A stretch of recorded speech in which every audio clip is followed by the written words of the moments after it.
MAME phase. Hello and welcome to another MAME stream.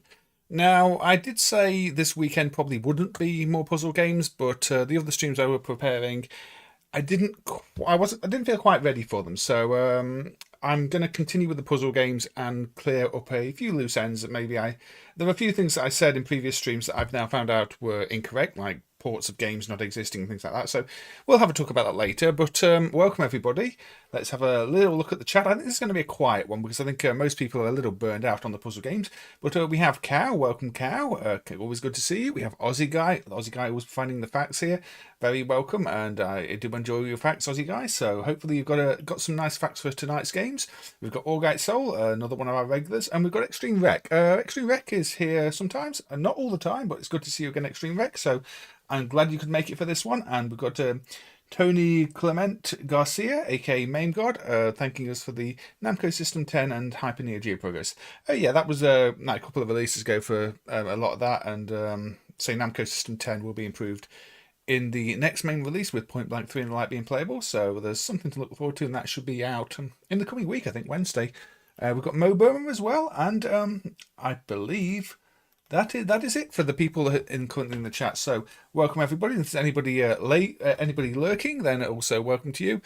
Maybe it'll pick up in terms of number of people watching in a little bit, but I don't mind. Say I just want to cover some of these puzzle games and clear up some of those loose ends I was talking about, and say there's some platforms I want to cover that I didn't cover before, which I will now cover. So anyway, let's change views now.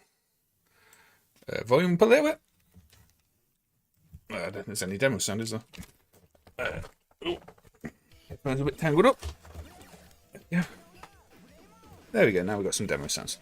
Headphones on, and the first game I wanted to start with, or the game I wanted to start with, same thing, is a Puzzle Bancho, which is by Fuki. Quite an unfortunately named company, maybe, but yes, Fuki. They didn't do many games, but they did some good games, and Puzzle Bancho was one of their puzzle efforts. Depends if you count Go-Go Mouse as a puzzle. Personally, I don't, but some people do. But yes, why am I starting with Puzzle Bancho? Well, the next MAME release actually has a new parent set for this. Another board was found, and it had like dots on the ROM stickers on the labels, so we're assuming this is a newer version. I don't know what the bug it's meant to fix is, but maybe somebody more familiar with Puzzle Bancho has played it in MAME, found a bug that they thought, that's an annoying bug, and so they might want to check it out in the next MAME release and see if this version fixes that bug, but I don't personally know what that bug would be. So anyway, should we coin this up and have a look? Aussie guy saying it's Fuki Seikon Crazy Cross / Taisen Puzzle Dharma. And yeah, I don't think it's the most original concept, but that doesn't stop it being a decent game and a very well presented game. Visually, I'm kind of reminded of Namco's Emeraldia, which we played, I think, last time. Sort of got that whole watery backgrounds, very square blocks. There's just something about it. It doesn't have the same game mechanics as that one, but visually that's what it reminds me of. So let's just play. I think it is a fairly simple tile matching one where, if you match tiles, then the garbage tiles or the frozen tiles next to them will change into the normal state, and that's how you make your change and things like that. So we'll see how far we get. Now you can match ones. In fact, yeah, you do match ones in this, so it's a bit different. Some of the pieces you match are the ones that are sort of in a frozen state and then they change, so it's not quite the same mechanics as the other games. You see, I can match the smaller square with the regular squares here, and then the squares change size. So actually, maybe I'm wrong. Maybe this isn't quite as close as I thought it was.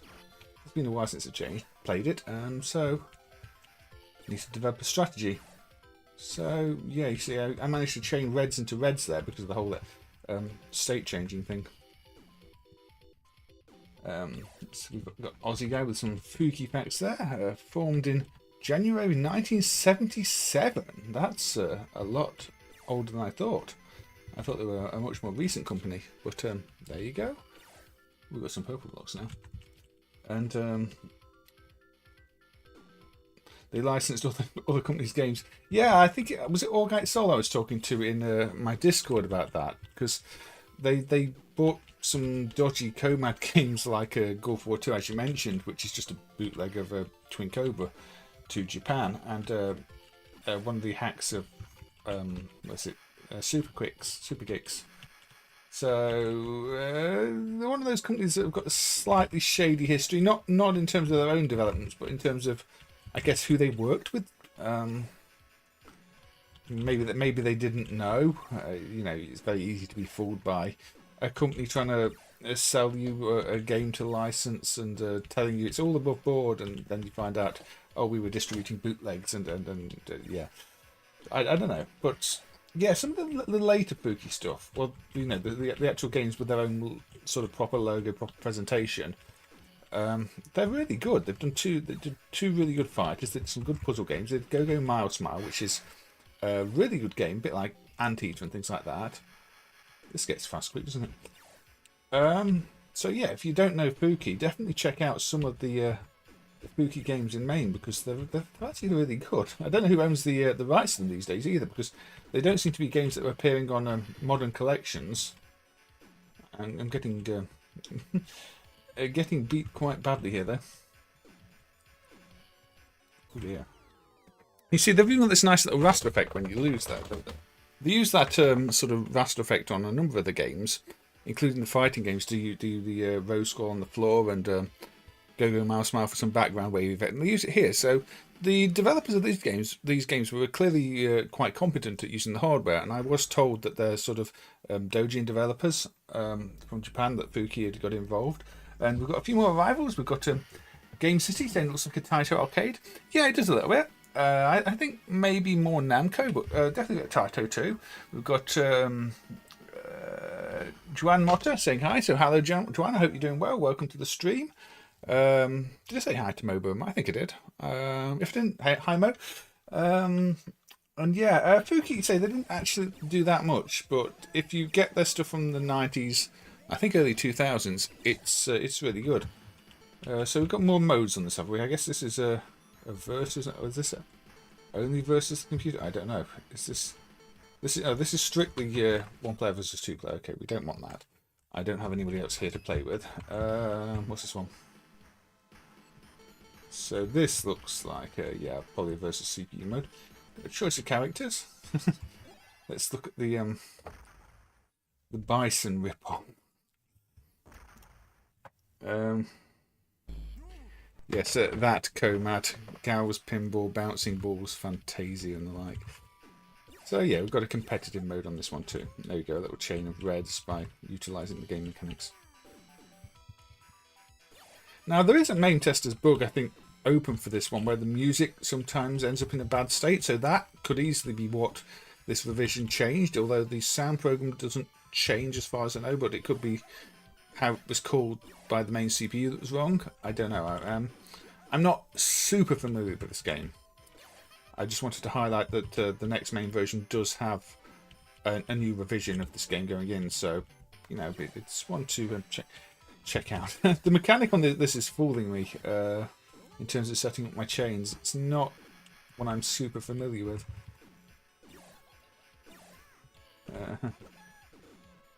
So yes, again, with like all these puzzle games, every game's slightly different, so you need to develop new strategies, apart from the ones that are like just obvious Tetris and columns. But and it's amazing how they all still work. Well, most of them work with the twists they have, because you might think, you know, they change the rules too much, the balance would be off, but many of them, you know, a small gameplay change still works. Who's the guy on the left? Adult Pinocchio. Is that my character? I don't know. I thought it looked like a Bison from Street Fighter 2. Maybe crossed with Pinocchio. I don't know. It's an interesting art style, isn't it? But again, it's actually good art. I think that's the thing that surprises me with Fuki. The games don't feel like low-budget efforts. They all feel like high-quality productions. And it was mentioned it was like doujin developers, so I guess maybe some of the people who are developing things like X68K games would have worked on this. Seems to be that sort of scene. I don't actually have any further details. You think it's a weird mix between M. Bison and Waluigi, do you Extreme Wreck? Yeah, maybe those were some of the influences. I doubt we'll ever hear from the developers of the game to ever confirm, but also I'm getting matches when I don't expect them, because I'm used to treating the smaller boxes as garbage tiles. In this case I will get a chain though.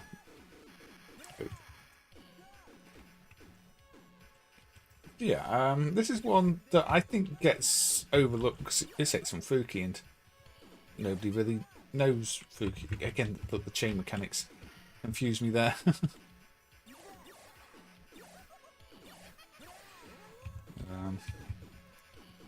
That's bad. That's very bad.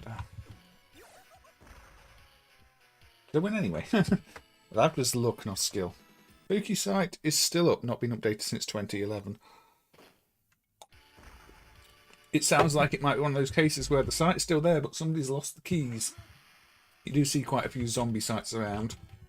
But if they're not being updated for that long, you kind of think nobody even knows how to access them anymore. And they're still just there until somebody stops paying a bill. Could be that, you know, they've had a sort of 20-year agreement with their hosting and eventually they'll go away. Unfortunately, you do see them like that. But not updated in over 10 years is typically a pretty bad sign. You know, even I'm not that bad with my website. I just sometimes forget to update it for a year. Not 10. But, yeah. Is Fuki actually still trading?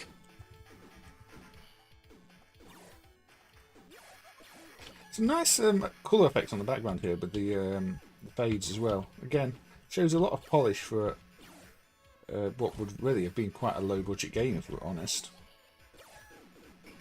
This is where I lose. Yes, this is where I lose. In puzzle games, playing quick is hard for you, Game City. And that's the thing with a lot of puzzle games. You have to play quickly. You have to think quickly. I guess that's why they're puzzle games. W by Sensei's Cow. Yep, that's a possibility. So we've been doing our cow spotting on Discord as well. I don't think any real cow puzzle games came up though to cover, but we've been doing a bit of cow spotting, haven't we? The guy on the right looked like Donkey Kong. I'm sure that there were influences from all over the place. Possibly they were Nintendo fans, but anyway. So yeah, Fuki. Even got quite a nice little logo there, haven't they? Again, intro in the presentation. Yeah, this could easily be a Neo Geo game, like Pushing Noir, the Noir, or how you pronounce it, the one that I think Taito was involved with somehow, one of the late ones. It's got that kind of feel to it too. So yeah, if you've not checked out this one, be sure to check it out. And as I said, if you know the game and there's a bug that you're aware of in the revision that's in MAME, I believe the one that is added in the next version of MAME is a no revision. So check that too. Usually these companies go dormant and the site is still up. Visco's another that went dormant, but their site's still up. Visco got that collection coming out though, haven't they? Of a load of games soon. Or maybe it's already out. I don't know as a guy. But yeah, Visco's still doing things, licensing things out, but maybe again they don't actually know how to access their website or something like that. I really don't know. So, right. Okay, let's switch to another view. And if I can remember the keys. Let's have a look at a platform we didn't really look at in the previous streams. Let's get out our WonderSwan. Yeah, WonderSwan is one of those odd ones that can run at different orientations. So this game happens to use it in a vertical orientation. And it is called Tane or Tane o Maku Tori. And it appears to be about nature. So I think maybe we're a little bit quiet here. No, the visual filter doesn't look too good on this. Let's slide it into it.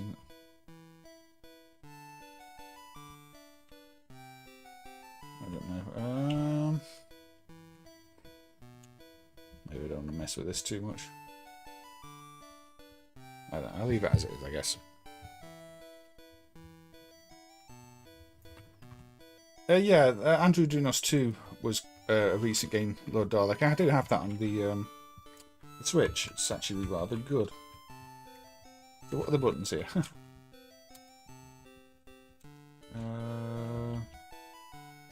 Control Alt Start is 1. I did play this the other day, so I do know it works. Somewhat. Oh, there you go. Okay, because it's a horizontal game, the controls are a bit different. They're not as you'd expect. It's basically more like a dual stick mapping. It's an original WonderSwan game, so it is in black and white.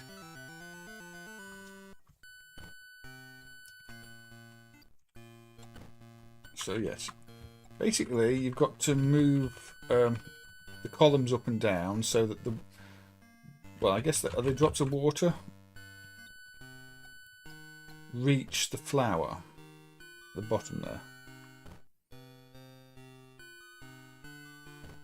At least you've got to try to.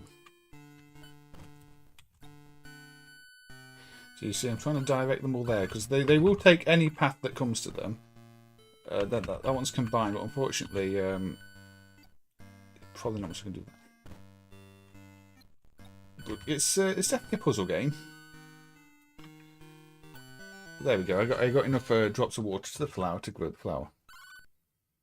Some consoles need BIOS from Yes Game City. It depends if the console had a BIOS. Really, some consoles did, some didn't. Yeah, I think Visco stuff is just licensed. I mean, there's a new AES release of Flipshot as well, which I'm guessing they licensed out. Just a few things. So how do we get past this screen? My Wonder-Swan knowledge is not the best, so I must need to press a button, or unless the game is broken at this point. So, oh, okay, I guess we continued. So there's the crow. Very nice artwork in this one.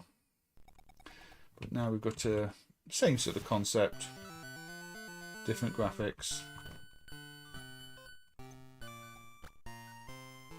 And I guess the snail is now an enemy, which was not present in the previous levels. We've got to avoid this. There we go. I think. Which direction is that going? Is it going to wait until there's another one? I think because they collided when they were going in different directions, that bubble is going to wait there until something else hits it. Oh, these are going to the wrong place. Come on, go to the right place. No, actually, no, that's the wrong place. No. You can always raise them up again if they're in the wrong place, so that's what I've done there. Yeah, this is actually more complex and more to think about than you'd imagine. It's going to go to the right place. That's going to go to the wrong. Don't want them to fall on the. Oh, that's too late for that one. There we go. I've grown the flower. Yeah, the music is very relaxing. The Wonder-Swan audio emulation in MAME is not the best, but I don't think this is one of the games that really suffers from any issues with it. I don't know what I pressed to get past this screen last time. Something, nothing, anything, everything. Maybe you just wait.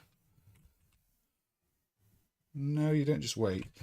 But there's definitely a key of some sort you must press here. That's... So... Okay. I'm going to pretend I know what I'm doing here. It says it's got a 75 Hz display in MAME, I believe. Yeah. I don't know if that means it actually has a 75 Hz display, or if that's just because it's an LCD screen. I'm not really sure. So that's eating one of my water drops. That can presumably only go down.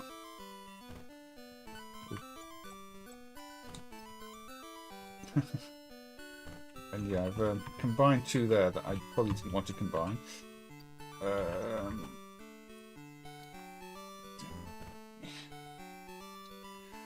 Oh, and those have gone the wrong way down there because this is a puzzling puzzle game, as puzzle games should be, but no. No. Well,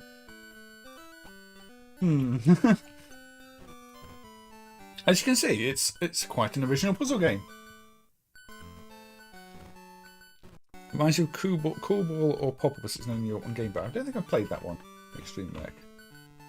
We don't let that go that way. It looks like the time is your main enemy in these levels. Or is it? I think I failed. I guess I failed, but the time didn't run out.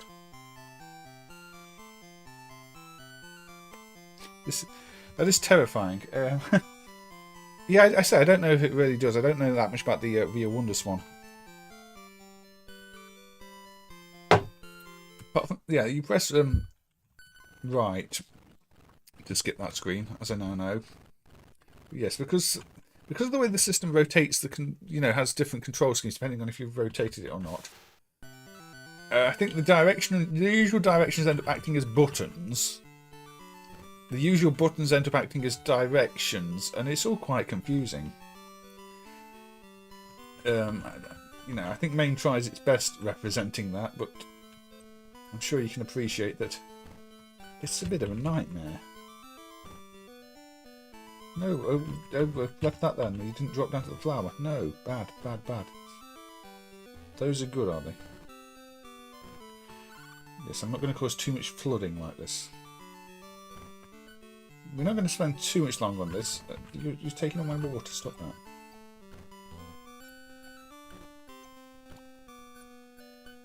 No. I wish I could speed up the water. I don't think there's any button to do that. No, you take... I feel like I'm trying to put water flowers in a drought here.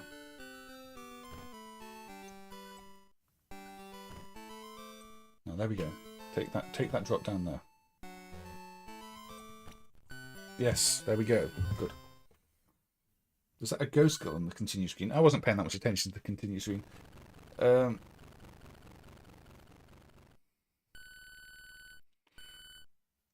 The worm ate the flower, was it the cat? Probably something like that, extreme reg. You have to pay a lot of attention to a lot of things in this game, apparently. But yeah, this is one that was on my list since part 1, and I just never got around to doing Wonder Swan. And the Wonder Swan is actually a really interesting system. Say, there are a lot of games where there's a language barrier, unfortunately.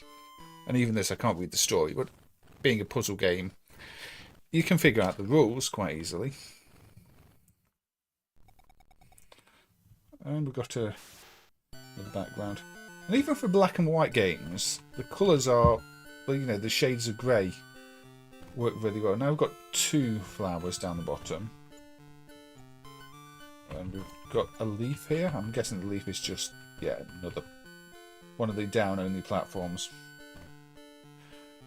So we're going to get plenty of water down here.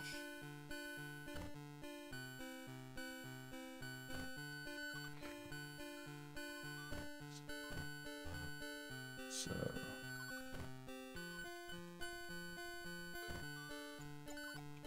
in fact, we need to move that. No, you go away. I'm failing again. Right. Should be good. No.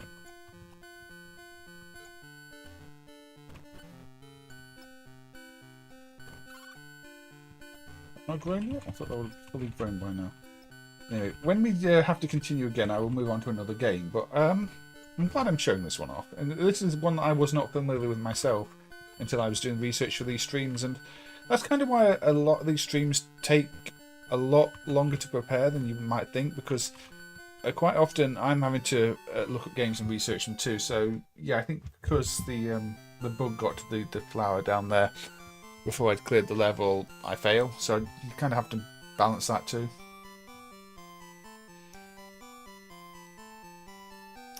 You believe one of the Extreme Rec, you believe one of the Digimon games has a character appearing that came later into the anime, with no context for users who haven't played those games.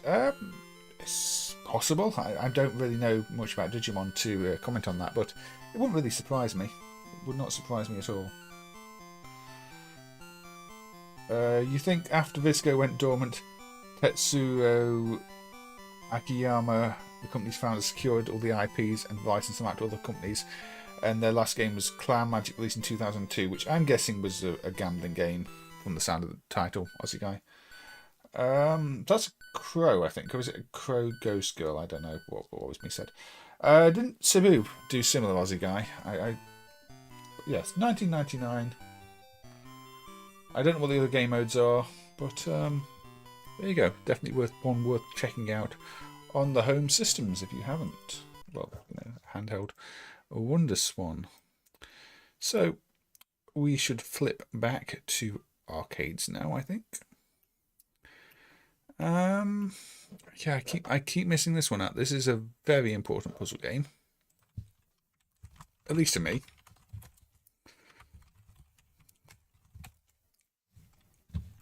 Irem's Risky Challenge. Quite the famous game, really. Kind of interesting in an emulation from an emulation point of view, because it's one of the ones that switches between the encrypted CPU mode and running non-encrypted code, which meant it required a bit of extra effort to emulate back in the day. And this is the localized version called Risky Challenge. It was probably more famous in Japan, but it kind of combines Tetris sort of mechanics with getting to the exit, but not quite the same as things like Tetris Plus did.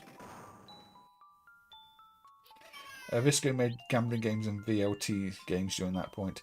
Yeah, I'd say unfortunately a lot of companies did go that route. But yeah, first time, no, I've played it before. Nice story.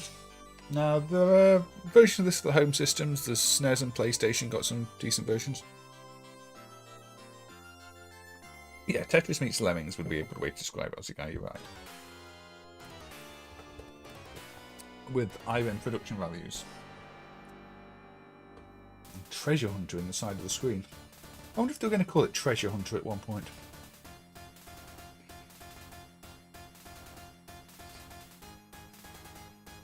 Apparently IA Internet Archive is overloaded right now. That's quite often the case at Extreme Rec. There's a lot of demand for that service syncing. But, yes. So basically the exit's up there, and you have to build steps to get to it. You can blow stuff up. But it's a bit like Tetris Plus, if you play Tetris Plus, the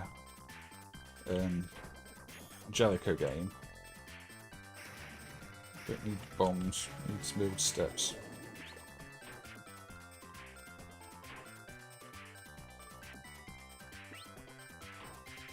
There we go.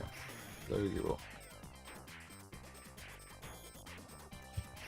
Now, I seem to remember the water is also a raster effect, so there's a mid-screen palette change down there where the water begins. So again, nice that we've used the hardware features. I think Tetris Plus was ported to PlayStation and Saturn, yes, Extreme Rec. I don't think it was an arcade exclusive either. But I like this better because it's not trying to be Tetris quite as much. Obviously it's got Tetris style mechanics, but it's more its own thing at the same time. I think I want the character to get those icons, don't I? But we can also block off this end of the thing.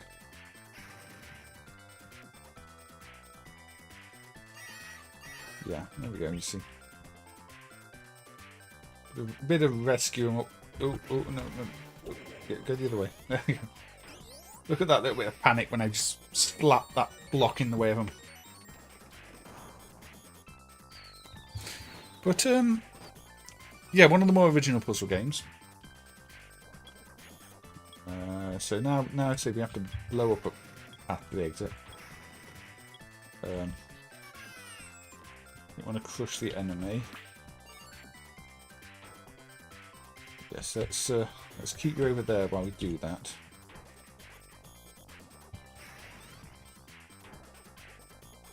Obviously, we don't want to wait too long and the water's too high, because drowning is a thing. But maybe we just want to take a more direct route. I love the comedic animations running away from these quite dangerous missiles, to be honest. That should actually get you to the exit, though it doesn't get you to the people to rescue. So you can't exit. Oh, we can exit without the extras. I thought you had to get the rescue everybody. Troddlers, yeah, Troddlers was one I was considering, although I've not played it in to actually form an opinion on it and know what I'm doing if I load it up. So Troddlers got dropped from the stream list for this time, at least. It's maybe one for the future.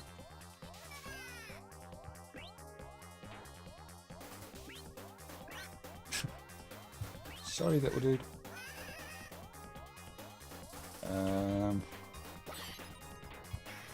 Yeah.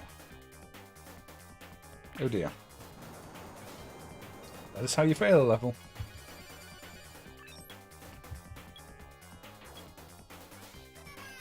Tim Folin, you did some good music. Did a great deal of good music, in fact. No, don't do that.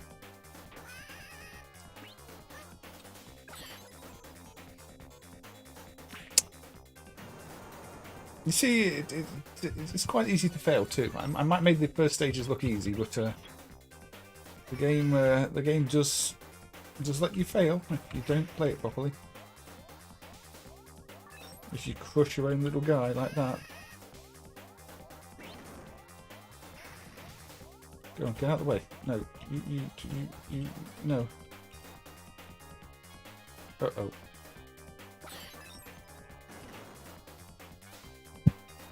So the little, we're clearly not bubble dragons, got me again.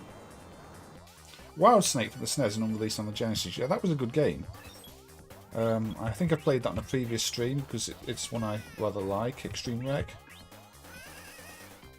So let's actually get you where you need to go the other way, Oh, there, yeah, there, that's better. No. Hey Joseph Welsh, welcome. You are seeing me failing at level 4 of Risky Challenge because I'm very bad at most games. Hate that. Huh.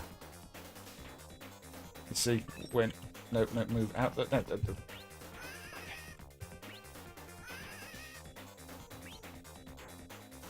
Huh, dinosaur can't get you there. And there we go. See, it's not as difficult as I made it look. Spiky Dragon is a bit of a jerk, you are right, Extreme Wreck. Tetris Plus but wider. Yeah, there were definite similarities. I mean, Tetris Plus is more trying to be Tetris, while this is just using Tetris-like pieces that aren't actually Tetris pieces because, well, I guess they'd get into trouble if they use Tetris pieces. Oh, no. But we don't want to fall in the water, so no.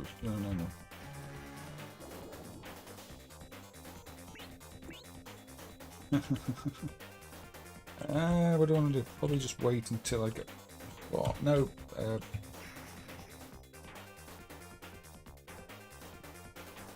Come on, I need another...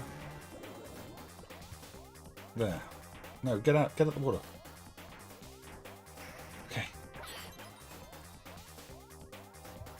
Oh, I was paying too much attention to the little guy and forgot to position my pieces correctly. As you can see, there's a large amount of multitasking involved in this, although I think you might be able to... No, not like that at least. I thought you might be able to carry him to the exit there as a sort of cheeky little quick solution to this one. And to be fair, you probably could, but...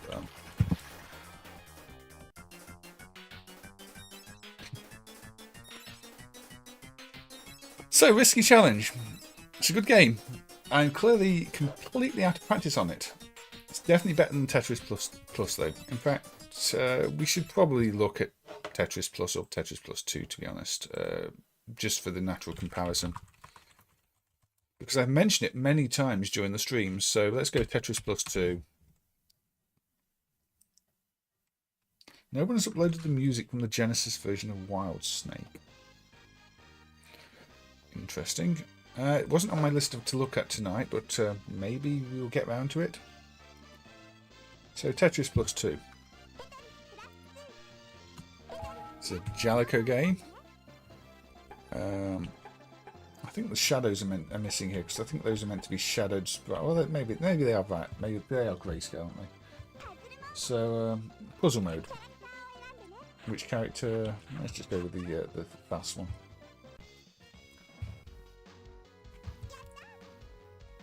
Very tighter, isn't it?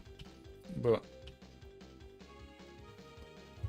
in this case, yeah, get the characters at the bottom to particular stage. So you're not getting to the exit, you're getting to the bottom of the screen. But it's a similar thing. You've got the characters climbing over Tetris pieces. Mega System 32 version has different music and more graphical effects. That kind of surprises me because the 68K hardware is not that different apart from the CPU. Move it. Oh yeah, you can't crush your character on this one like you can on a risky challenge. Thankfully.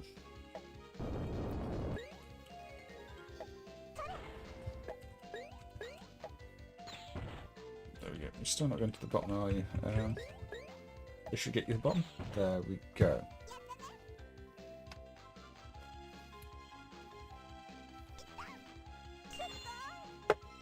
I didn't actually know the Mega System 32 had different music and graphical effects, though, Joseph, so that's an interesting one. I say that having done the Mega System 32 driver back in the day, I just never realised.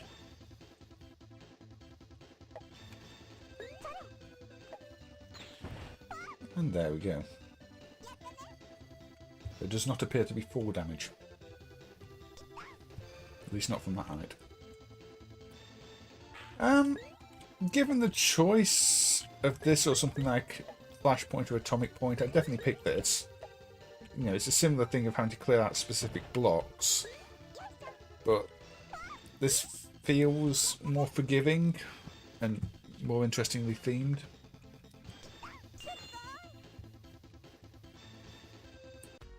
Natsume ported it to the PlayStation for JAKKS. Natsume is usually a good name, so I'm assuming that was a fairly good port. You can break a trap by putting a brick on top of it.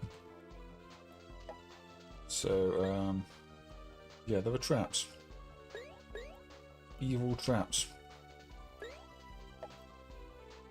Which we don't want the character to hit, I'm guessing. Oh, we need some... Well, we need a long piece. We need a long... Well, we didn't need to do that, to be quite honest. Come on, give me useful pieces. It's a bit late now, isn't it? Ahem. Yeah, this is not good. I mean, my play, not the game. And yep, she got zapped by the trap. No, no. Oh, she got zapped again. You do have a bomb power up, which I've not used. Probably should. Which is going to be spiked. It's very Sonic Marble Zone, isn't it?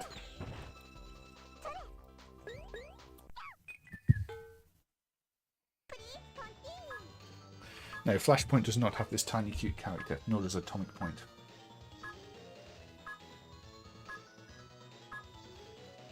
If you finish the level P stages, you get an orb that unlocks the level Z stages, Joseph, and that's how you get the true ending.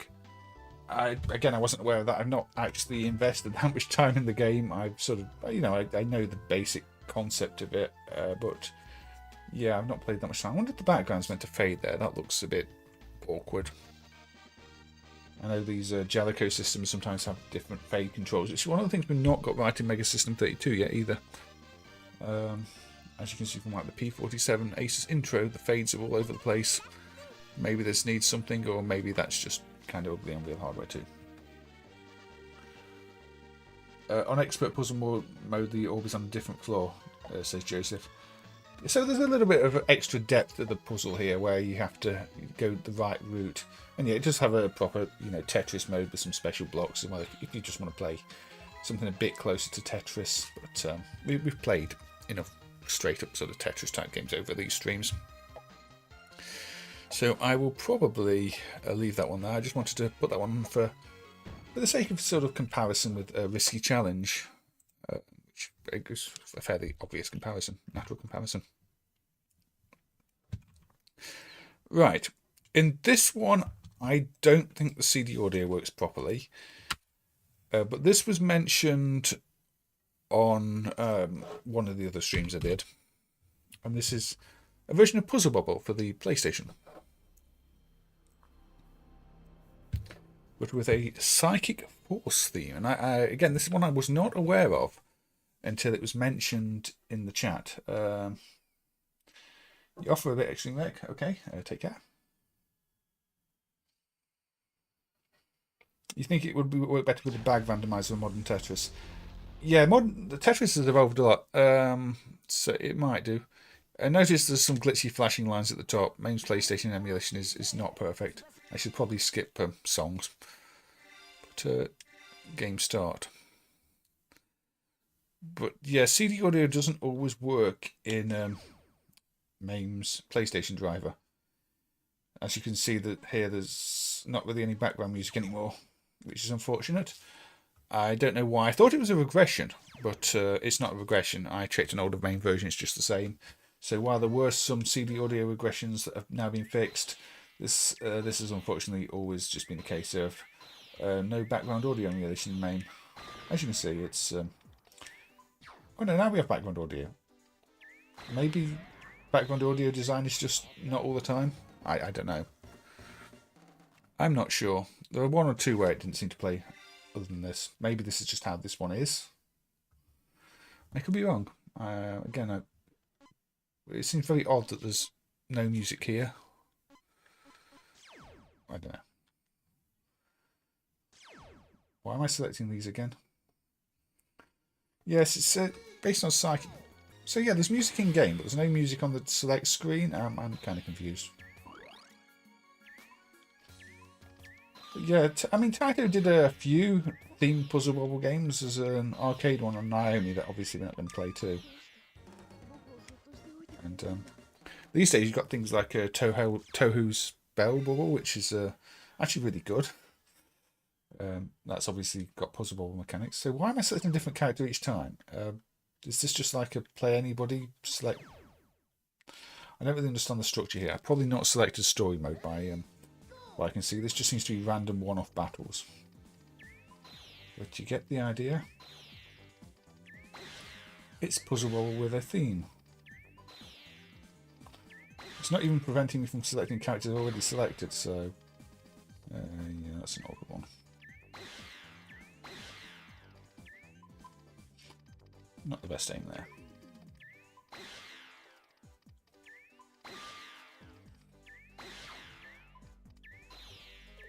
No. Yeah, that's the one. Azumanga puzzle, Dio puzzle bobble, the Naomi one. That's the one I was thinking of. Or is it structured? I have no idea. Oh, no, there's... Obviously it's counting my wins because it's shown in the corner there. Gates, not Bill Gates. No idea what these numbers are, so I'll just select I. Letters, even not numbers. Probably background or something. Or stage. Yes, it's actually quite an attractive looking puzzle bobble game, I thought, when I fired it up. And say one I wasn't actually aware of. I'm guessing it didn't leave Japan.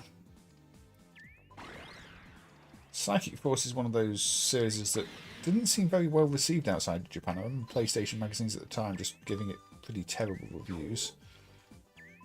It's also one of the weird ones to emulate because of the Taito Wolf system, where Psychic Force 2012 is on it. And it's basically a PC with EICE things and drive space compressed virtual floppy ROM drive, and it's a bit of a mess, so it doesn't run yet. It's one of the ones I'd like to see running is a Taito Wolf system, but who knows? I'm guessing it's kind of difficult. So yeah, just thought I'd show this off because this was, I can't remember who suggested it, but this was one of the suggestions from the chat in a previous stream, hence why before these streams I didn't even know about it. I had no idea Taito had done this. That was a waste. Again, it works. It's a shame that some of the Puzzle Bobble knockoffs didn't have better theming, because many of them just have boring themes, whereas this shows if you actually put effort into your theme, it can look really good. You need the GD wrong just because, Cal. You know what I would have really liked is a Metal Slug style puzzle game where you sort of had a cannon at the bottom and could blast balls at the same time as firing out the projectiles. I think a Metal Slug and Puzzle Bubble crossover would have worked really, really well. Like call it Puzzle Slug or something like that, and you know that would have been really good. But add some mechanics where you're rescuing hostages, blasting UFOs, and the odd zombie coming across, and yeah, you know you've got a Metal Slug Puzzle Bubble game, but. Didn't happen. Probably never going to happen. Still think it could work. Anybody want to make it? Then you know. Anyway, so we've probably seen what this has to offer, at least in this mode, which seems a little bit basic. No, let's just fail this. You think it'd fit Pang better? Possibly. I mean, it's surprising how well some cross-genre games work, though. But yeah, I say there are actually there aren't other game modes. Maybe I don't know. Screensaver, interesting. But yeah, a bit of a Puzzle Bobble spin-off and a Psychic Force spin-off. So was worth a quick look. Shall we stick with home systems? Yeah, let's stick with the home system for now, because we did 2 arcade in a row last time. This one was released on the Saturn and the PlayStation, but the PlayStation version does not run it in MAME. Yeah, that's a legit Puzzle Bobble, Joel. Taito put it out. It's a genuine Puzzle Bobble game. MAME 0.255. Is that the upcoming one? The next release will probably be on Wednesday, Stephen, anyway. A bit loud now.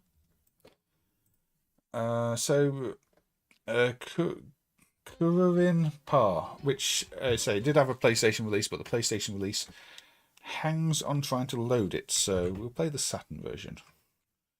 Story mode or versus computer? Story mode should work. Yeah. So who shall we select? Shall we select this one?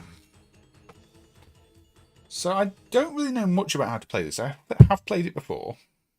It seems to be all about fuses and you know, lighting the fuses and setting off bombs. Not panic bomber, but you see, you burn the fuse there. So I think I get a line piece. I guess that's character related. Is that one of the bomb pieces? I think it is. That was a waste of the fuse, but I didn't really have any way I could put it anyway.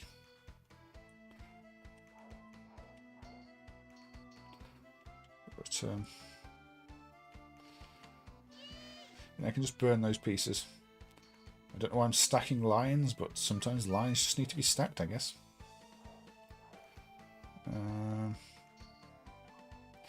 So you can burn that. That should explode. Yeah, not a very useful explosion, but explosion all the same.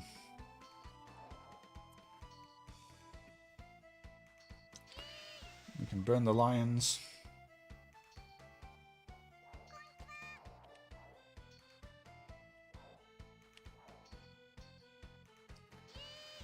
There, we burn everything and clear the playfield.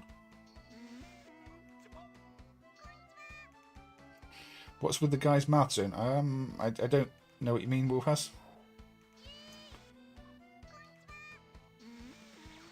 Oh, you mean his lips? I have no idea.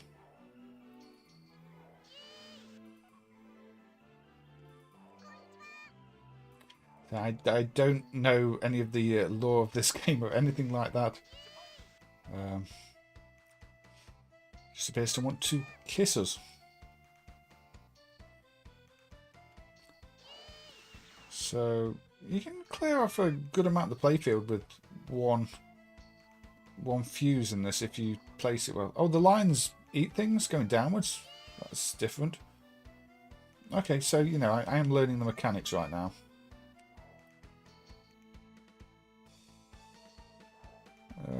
Can just blow up the bombs, yeah, we can do. Seems like a waste, we can do.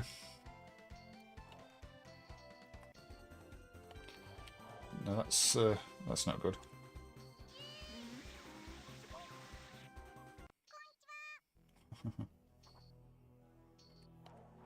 So yeah, those lines are useful for clearing those blocks, multiple of them.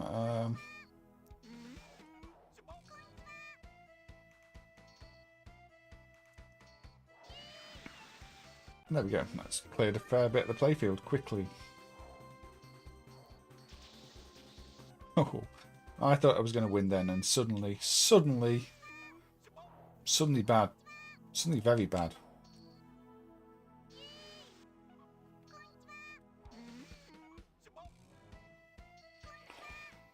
Suddenly I'm going to lose.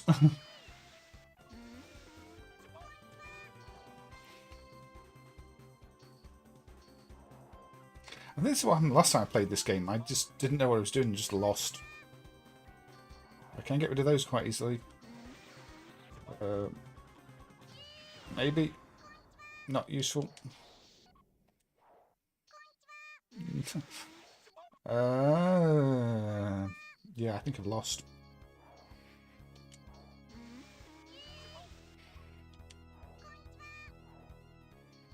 No.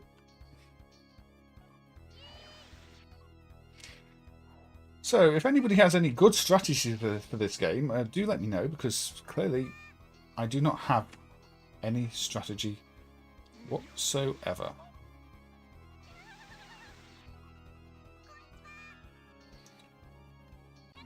But I won anyway. There were Japan-only SNES Panic Bomber entries. I was only aware of one Panic Bomber game. Is it a port of? Is it different? Baku Baku Animal. I don't remember I played Baku Baku Animal on one of these streams. I played Baku Baku Animal on other streams. You had no idea this game existed, Extreme Mac. Well, I'm kind of glad, because that's what these streams are all about. But yeah, this existed at least on the PlayStation Saturn. I don't know if it was on anything else. They appear to have lost background music. I don't know. Oh no, we've got some background music again.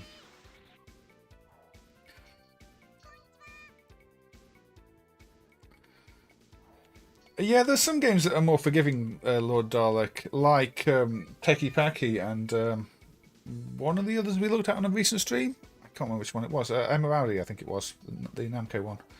Where they're more forgiving, where it has to be actually blocking the piece dropping completely, and even then it will try and find a route down, which I kind of like. I mean, it does leave you just sometimes watching the inevitable end of the game because you can't do anything, but it is a bit kinder than killing you straight off. I guess this is a little limited in the pieces available, but it's a bit different. Say there aren't many of these games with burning fuses. A little like Baku Baku Animal, maybe. But again, not that like Baku Baku Animal. With the lion's eating the pieces going down. It's handy. I guess I've only got the lion though because of the character I'm using. I can't imagine the other characters that don't have the lion there would have lion power-ups. I've not been watching the CPU to know what their power-up is.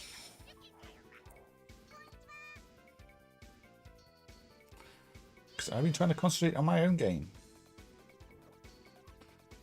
Really should be making better use of those pieces though.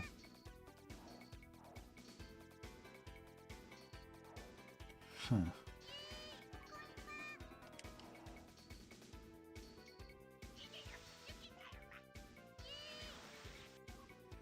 There we go.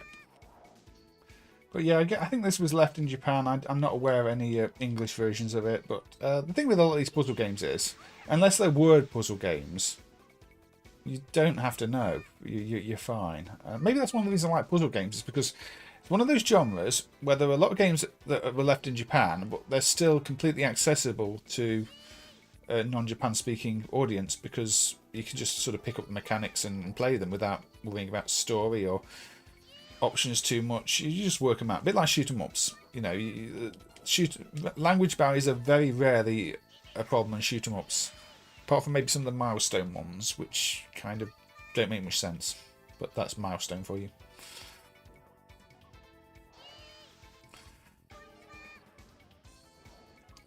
Baku Baku Animal, it's Panic Bomber. Yeah, there's definitely Panic Bomber influence with the bombs.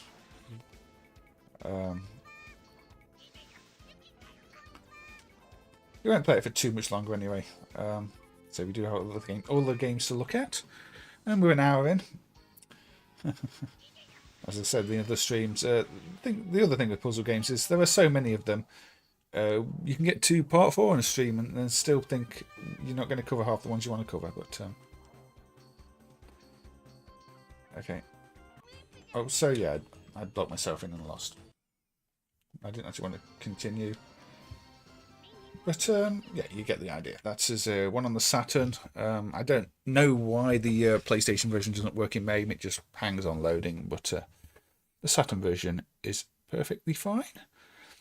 So, okay.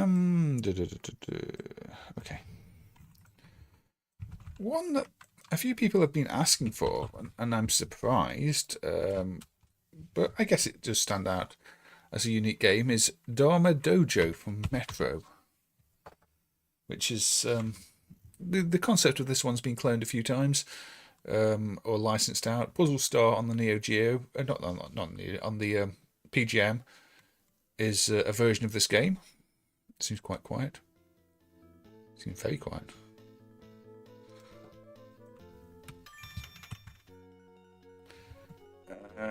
Training or 1 p.m. I think we'll go 1 p.m.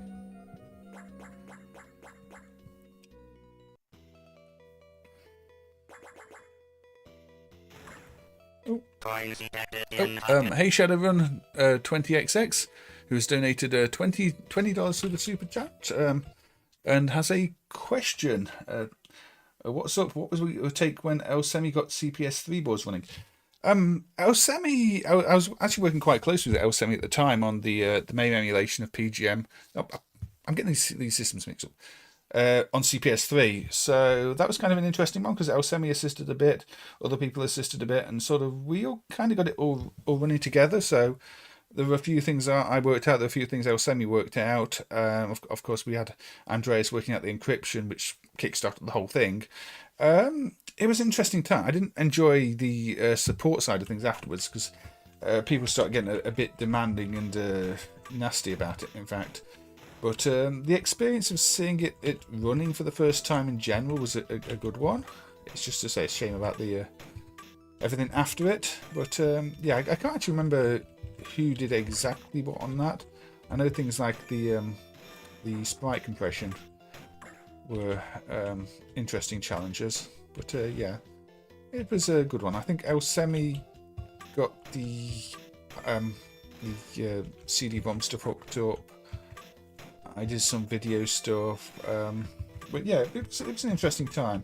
And it's say, as a piece of hardware, the CPS3 is very SETA-like, which I didn't notice so much at the time because I wasn't familiar with SETA hardware as much as I am now. But yeah, it's one of the more interesting platforms.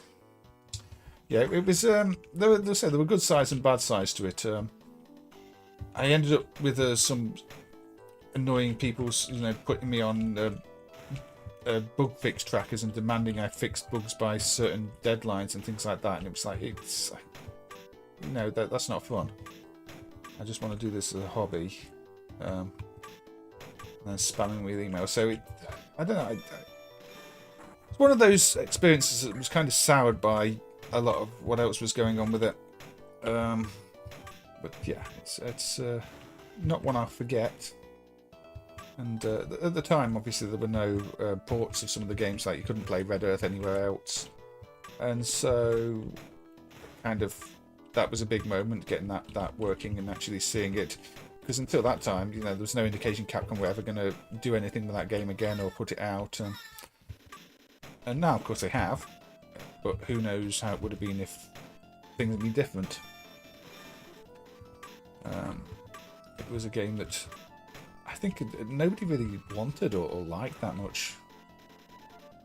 Let's just get some of these unwanted blocks out of the way. And then it was emulated, and it, I think, gained a bit of an audience again. And every game had something there in terms of how it used the hardware.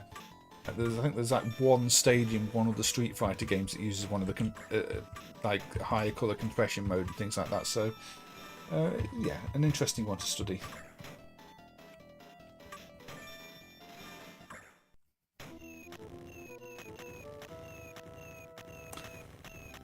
But yes, thank you for the $20 there. I'll put it towards some streaming stuff. I mean, some of these streams I do like to buy the odd sort of indie release, the newer releases for the 8-bit platforms and things like that. You know, throw a couple of pounds, a couple of dollars towards their itch.io page and things like that, just so I can put the game on stream. I did that with the Tapeworm Disco Puzzle last time, so you know the donations contributions will go towards things like that, drinks for the stream and anything like that. So I do appreciate it. I mean, I don't want anybody to be splashing out silly amounts, but you know the odd bit now and then just help support the streams.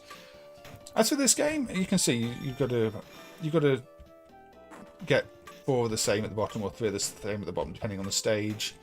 So it's about positioning, and then it pushes them up. You don't want to overflow the top because that's bad. There are a few other companies that did this concept. I think Africa did it as MAME, which I've played before, and say IGS licensed the concept from Metro to do Puzzle Star. But I believe this is the original version of it. And it's not a bad concept. I think it works as a game idea. We want to knock some of these down though, so they've not got a massive stack up there.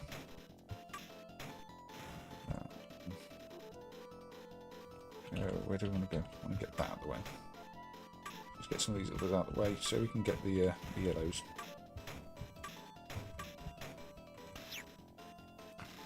Oh, what did I do? Oh, I wasn't paying attention. Oh, we took too long, didn't I? Yeah, I think I timed out on it. Looks like a Mitchell game. A Michael game? A Mitchell game? Didn't get a SNES port. Maybe if I'm doing a stream where I'm actually checking out lots of different versions of different games, I could do. I've not tried the SNES version. The thing with MAME SNES emulation is it doesn't always work, so if I've got a SNES game in the list of things to try, I very much have to play it beforehand to make sure it actually runs, because it's one of those systems. Lots of SNES games work fine, but then you'll find, you know, a game you'd expect to work fine absolutely doesn't. There were 1 or 2 puzzle games I was looking at streaming where MAME SNES emulation does not hold well enough for them. Like the inputs just don't work and silly things like that. And you know, I don't know why. I mean, if I knew why, I'd fix them. But yeah, you probably have to be a bit faster than I'm being on this, to be honest. Talking is probably not helping. So yeah, let's make it so I can get the cats next.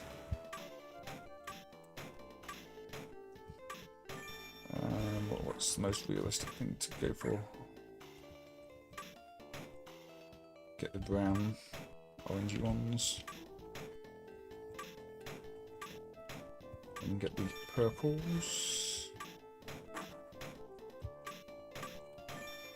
Get the yellows. Let's see, this is how you do it. You get yourself into a good rhythm, and once you can get done, and the stages will be nice and easy to clear. And when you just slow down the thing climbing at the side there, the demony thing. When you matches. Have I been to Japan? No, I haven't Shadowrun. I've not been that far afield. It's half the world away, pretty much. So anyway. But yeah, I believe this is a Metro concept because Puzzle Star says license from Metro rather than Mitchell. But anyway, so yeah, I'm pretty sure you game over if you get them too high up too, so just check that. Visually, the blocks and the pieces actually remind me a lot of Puzzly, which is obviously another Metro game, with the original Puzzly being on this hardware. Instead of fish, though, they're these cats and things like that. So I think it is very much a Metro style from the time.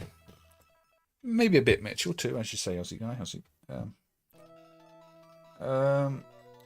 Manchi has an alternate title called Hammer Boy, not related to the Interdynamic game. Yeah, I've heard that as well. It's not dumped, is it, to the Hammer Boy title for it? Like Iris. I guess those Africa games are kind of rare.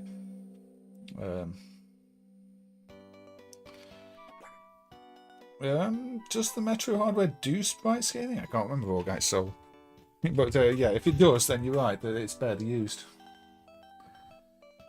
Which is, you feel it should have been a Hammering Harry spin-off? That would have worked quite well, wouldn't it? At imagine, yes. Hammers or Don Doku Don, the title one with the dwarves and the hammers. Could have worked with that too. Anyway, yes, Dharma Doujou. It's a decent little puzzle game, that one. Okay. Now we're gonna we're speaking of games that got SNES ports. And no, that's the wrong one. What's the set name? That's the one. I said when I looked at the arcade version of Cosmo Gang, the puzzle, that all the home ports were called Pack Attack or Pack Panic, and that wasn't actually correct because the SNES in Japan got the Cosmo Gang, the puzzle version, on as a home port. So we'll briefly look at this. This is just me correcting the record because, I was not aware that this port existed when I said that at the time. So it's kind of interesting because I genuinely thought all the home ports were called Pack Attack, Pack Panic with the Pac-Man theme.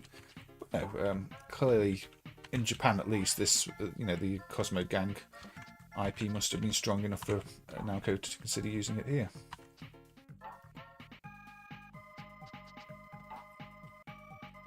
So this will be the third time we looked at Cosmo Gang now, I think, because we looked at the MSX Doujin port, the homebrew port. I think we looked at the arcade, and say here is the SNES version. It's a decent little puzzle game. So I'm not going to spend too long on it because we have played it a few times, but I don't like to misspeak in these streams and give out wrong information. So consider this a correction. I'm always learning with these things. It's like when we played Balloon Brothers and Aussie guy was explaining the actual rules to that, and it's much more than just an upside down Tetris clay. Not gone back to play that anymore yet though. Yes, it's a nice little port. Visually, it seems a bit different. I don't remember these orangey, yellowy, green colours at the side in the arcade, but the playfield graphics are faithful. Got a decent little tune going on, and the gameplay is nice and fast and smooth. If anything, the animation of the ball going along feels smoother than the arcade. I don't know if it is. It might just be an illusion. It kind of feels like it might be. Maybe just a bit faster. But yes, it's a good port, as you'd expect from a port of this type of a game at the time. Especially one carrying Namco name, or Namcot name, because that was the name that was on the home games.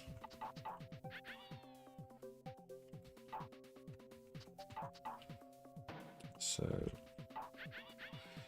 again, it's one of those puzzle games that doesn't have a huge variety in pieces, so it might start to feel a little bit samey after a while. Also, I think the SNES version is a bit easier. It's not ramping up the speed as quickly as maybe the arcade. I probably mentioned Buzzsaw, the Spectrum unofficial version of it, which is one of the multicolour Spectrum games that changes the attribute table mid-scan line to get more colours on the screen. Well, more colours than should be in every 8x8 tile, which is one of the ones that improved with the MAME Spectrum emulation improvements in the last year. I could have streamed that too, but I don't know. We looked at a few of those multicolour Spectrum games.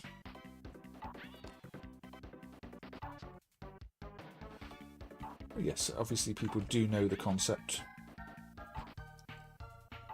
and it plays quite well. It was on some of the handheld things. I think some of the, was it My Arcade ones? There's a Pac-Man collection that I think we even emulate it. I think it's one that we've got the Pac-Man on, and it contains the Mega Drive version of this.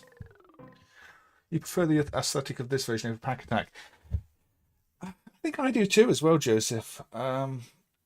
It's maybe it's just because Pac-Man's everywhere, and you get a bit sick of seeing Pac-Man after a while. But yeah, this it does look better, at least to me. It feels more, maybe more colourful. And the Cosmo gang itself, the shooter game is very colourful with all the fireworks, very much Gallagher 88 inspired, and again this kind of carries that over, I think. You remember thinking Cosmo Gang the video had a VHS version? Okay, demo mode showing off. I guess Cosmo Gang of the video is called Cosmo Gang the video because the original game was the mechanical one that MAME does emulate with the invader things, the Cosmo Gang coming forward. I'm not going to play that. That's not a puzzle game, but I guess that was a spin-off. Right. Okay, one that failed on us last time because it was a regression at the time. Let's go with Neo Geo Pocket Color. Now, you do sometimes have to press F1 the first time you start this up because the Neo Geo Pocket Color has soft power on, and yeah, if it's not turned on, it doesn't always turn on. But the second time you boot it, sometimes it will turn on itself. It's how the system worked, apparently. But yeah, there was a temporary regression in the Neo Geo Pocket driver caused by the Namco System 10 changes, of all things. Because it uses some of the Namco System 10 games use the same CPU as their sub CPU, and it thought the battery was empty, and so it didn't want to power up.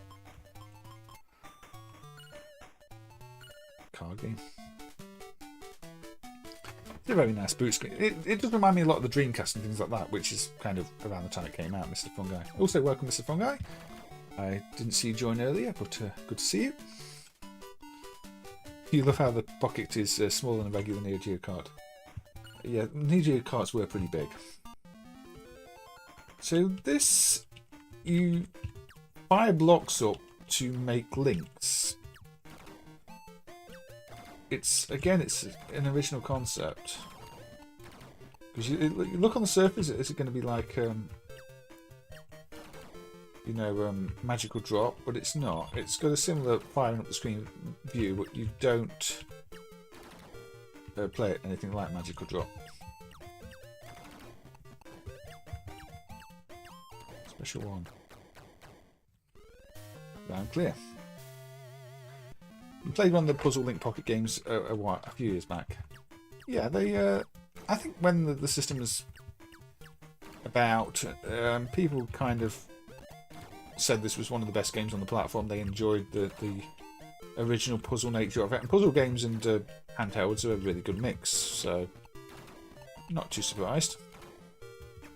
Because simple games you can play on the go are always a good idea. That's why I think it's a shame the Switch doesn't have more puzzle games, but the ones I have played have been pretty bad.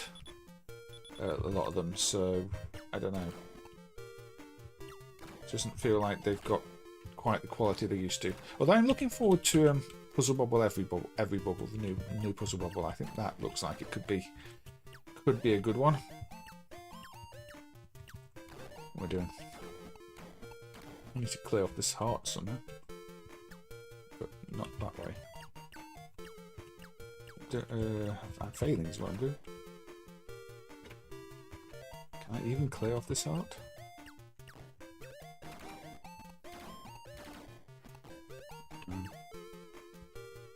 Don't do that yet.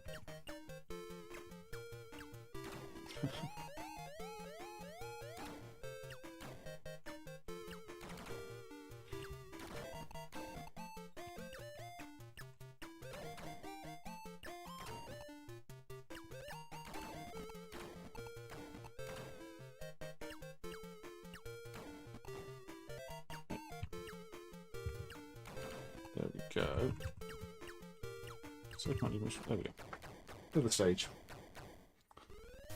Bit of Quarth.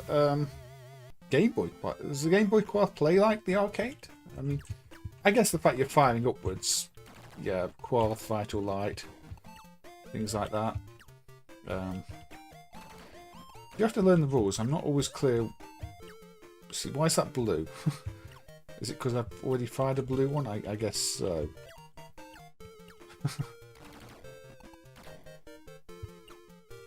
See it.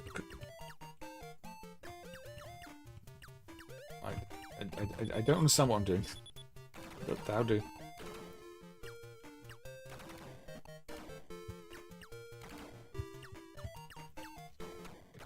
There you go. I mean, clear this one too. I think this should have had an arcade version too. And yeah, say Gauss Fighter was a pretty good Pocket game. Pocket wasn't a terrible system. It just too little, too late. And I guess Neo Geo fans kind of have high expectations, and it probably doesn't meet them, being, you know, a Pocket handheld system. This looks bad.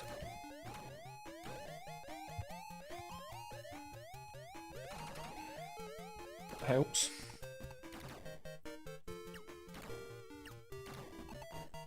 Oh, we've got the... No, don't know.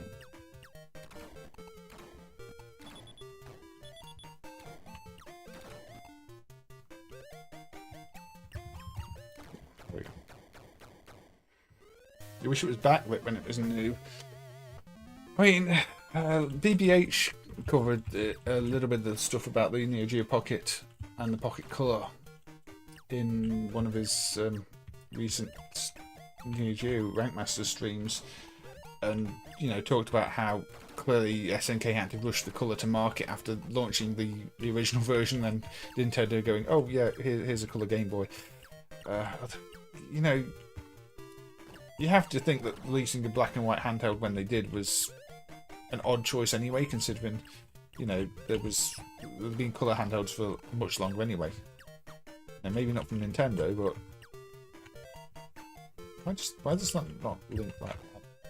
Sometimes it doesn't do what I'd expect it to do. You know, the Lynx is a really good system, and been out for much longer. Game Gear.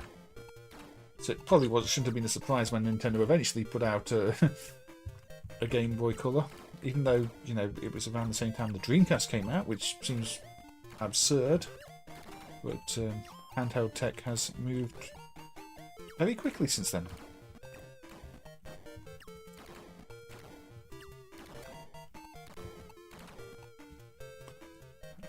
Can we do this?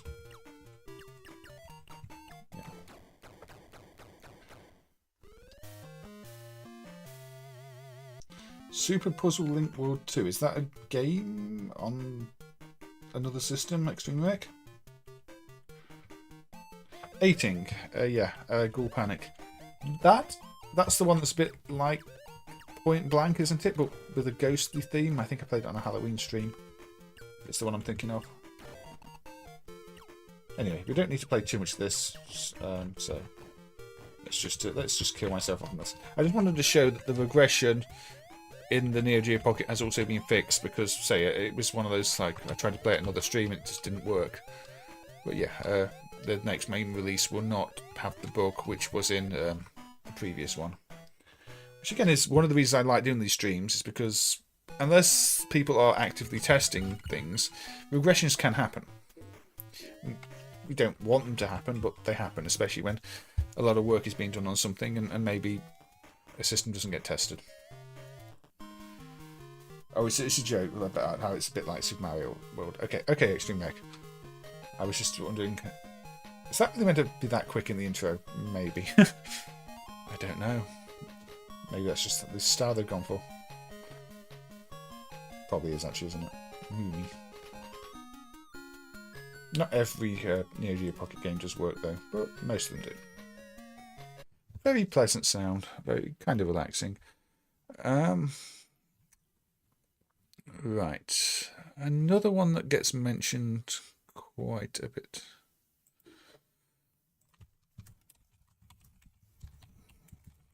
Let's see if this has actually got NVRAM powers, or if we're going to have a little wait. No, we're going to have a little wait. So,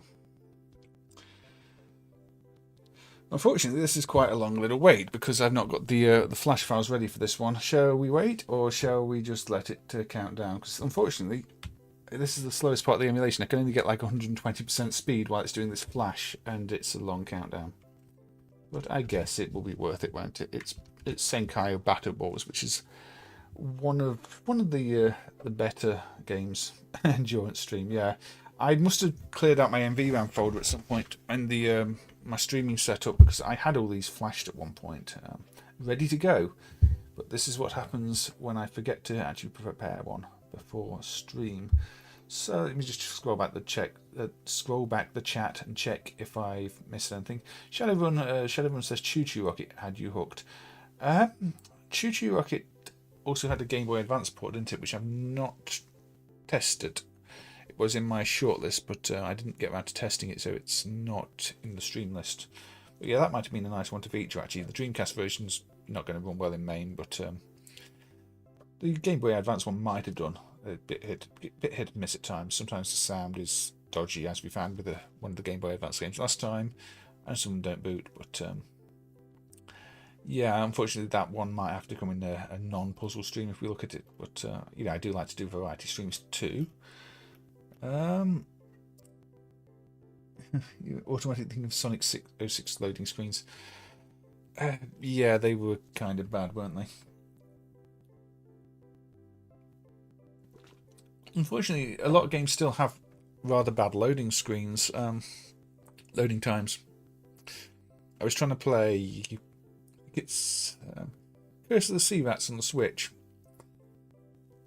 and it's got lots of quite small rooms and about 10-second loading times between each room, and that might not sound too bad, but when you die at a boss and you've got to go between like 5 different rooms to get back to the boss, you run across the room in like 2 seconds, loading. You run across the room in 2 seconds, loading. It's like, could you not have found a way to optimize it?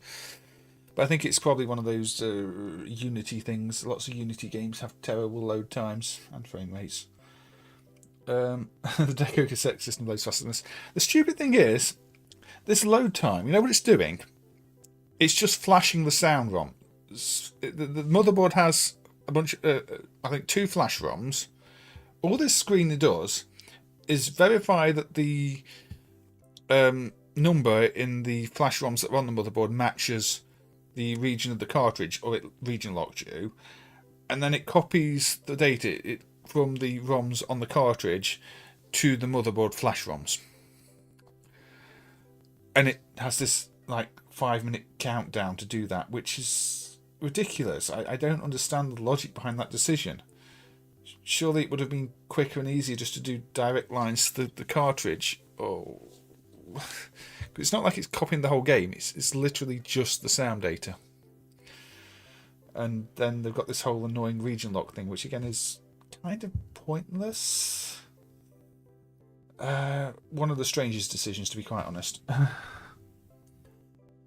You want to see the original Neo Geo CD model get fixed, Cow?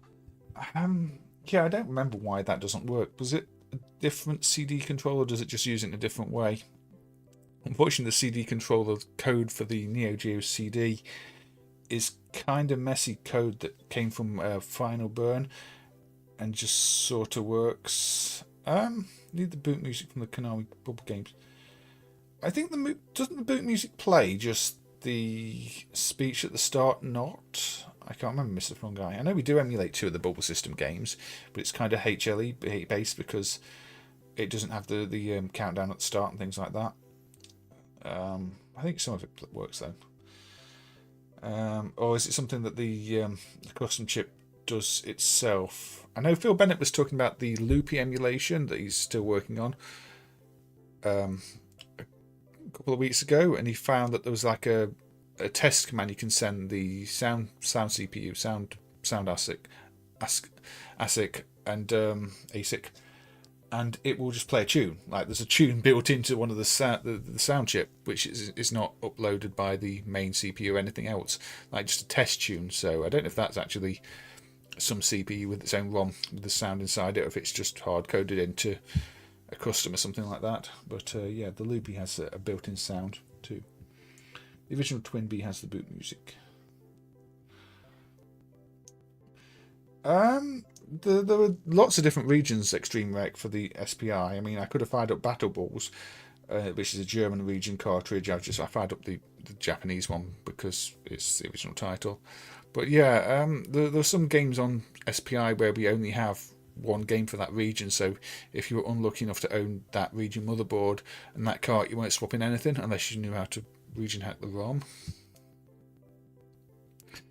And yeah, it's a really useless thing. Anyway, as you say, region locks also, yeah. People just import the whole system anyway. It just means that people buy games and they don't work and they think they're faulty. Anyway, so Senkyu. Sorry about the delay. Play versus CPU mode. So who shall we pick? Shall we pick... let's pick Octopus. Now this was mentioned by a few people on the streams. You drop sort of these triangles of balls and then gravity applies to them, so they fall down and they roll down and then they match. And you know, it is a simple, you know, match 4 I believe game, but it's the whole gravity and the way the balls fall down which makes it unique, and unique at the time. I mean, other games have done it since, done this whole like balls that roll down other balls. I think maybe the more famous one for me is Caves Upoko, which isn't quite the same mechanic, but still has the same concept of, you know, the round shapes rolling down other shapes to fill gaps. But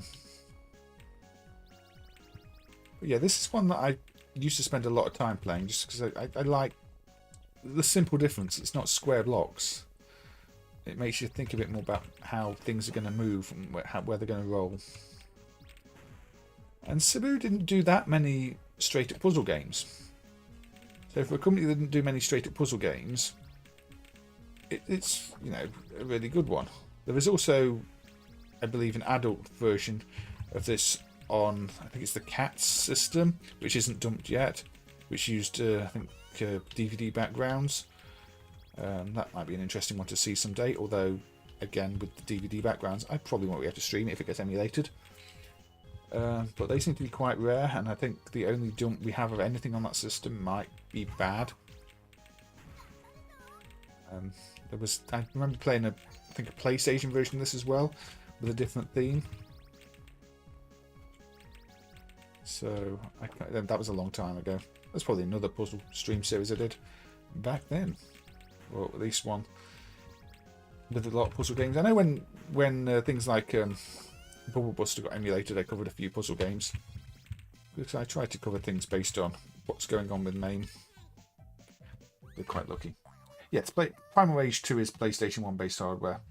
I don't know if it fails in MAME because of our PlayStation 1 emulation not being very good, or protection. The hacks that people have done to make it work in MAME make it look a lot more like it's our PlayStation emulation that doesn't hold very well. And it's very fussy about things like the IDE speed. So at the moment it doesn't even boot at all because I think it thinks the IDE is too fast. But then if you make the IDE and MAME slower, other things don't boot because MAME's still a bit stupid and sort of treats every hard drive, I guess, at the same speed when it shouldn't. But that's you know, a design issue that we'll probably need addressing sooner than rather than later with the number of systems with drives that need different speeds and things. But yeah, be nice to see it running one day. Maybe it will take a PlayStation rewrite to figure out. Speaking of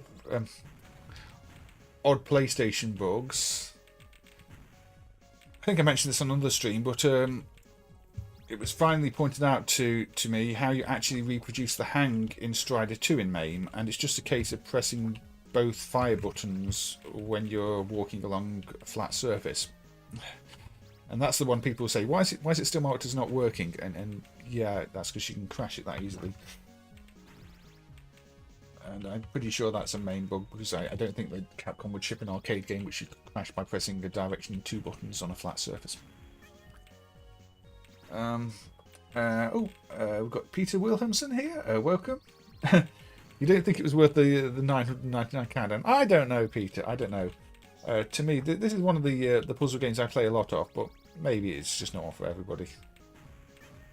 I think Cow might have preferred if I'd buyed up Raiden Fighters and had the 999 countdown on that. But that's not a puzzle game, even though Cow said anything could be a puzzle game. Yeah, it's got the versus CPU mode.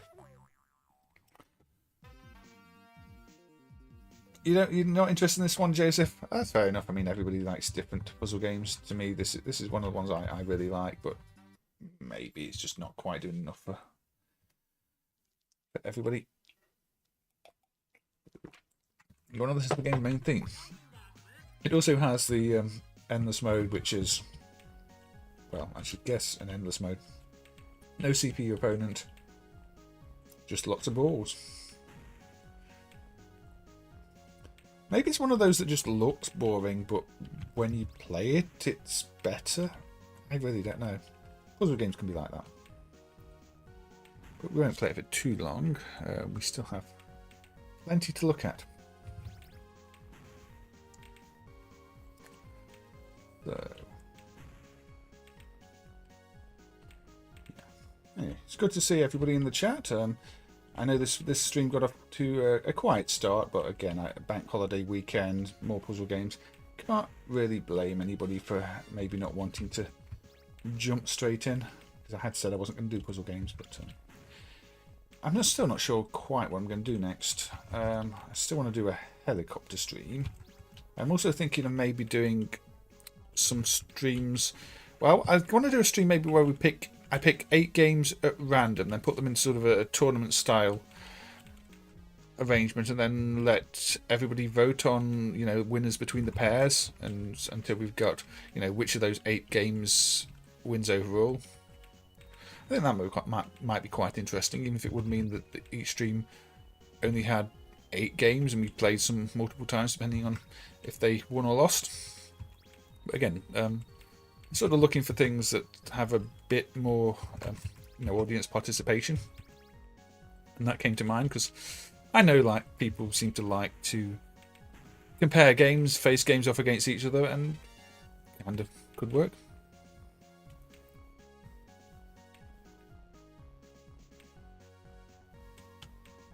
Mount Rushmore jump scare. Stonehenge jump scare as well right now. So I think we're just about to fail. I like also, if you notice, the stripy balls, when they roll down, the stripes rotate. So there's attention to detail here, which again is something I like. They still match if they're different angles, but it's not just the shapes sliding down as they roll. They animate, which is actually really good. You're suggesting Wario's Woods. Is that a request, Aussie guy? I'm guessing it is. Did I not get around to playing Wario's Woods? I guess I didn't, did I? It's been on my list for quite a few streams. Anyway, you will have to forgive me for the next one, which isn't Wario's Woods, but it's a puzzle game that I'm sure a lot of us grew up with. Let's get out our PC.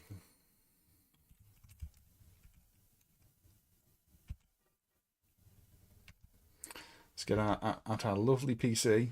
And this is not going to run well, but, you know, who cares? So what are we going to look at? Well, we've got the best version of Windows ever. I know you all love this version of Windows, don't you? It's all about me. And it will eventually boot at a 31% speed. So, you know, Windows ME is infamous. Ooh, look how fast it's running. So, I couldn't find any way to get sound working in Windows ME and MAME, so, you know, I just thought we would do this because I think this counts as a puzzle game, to a degree at least. Come on, finish loading.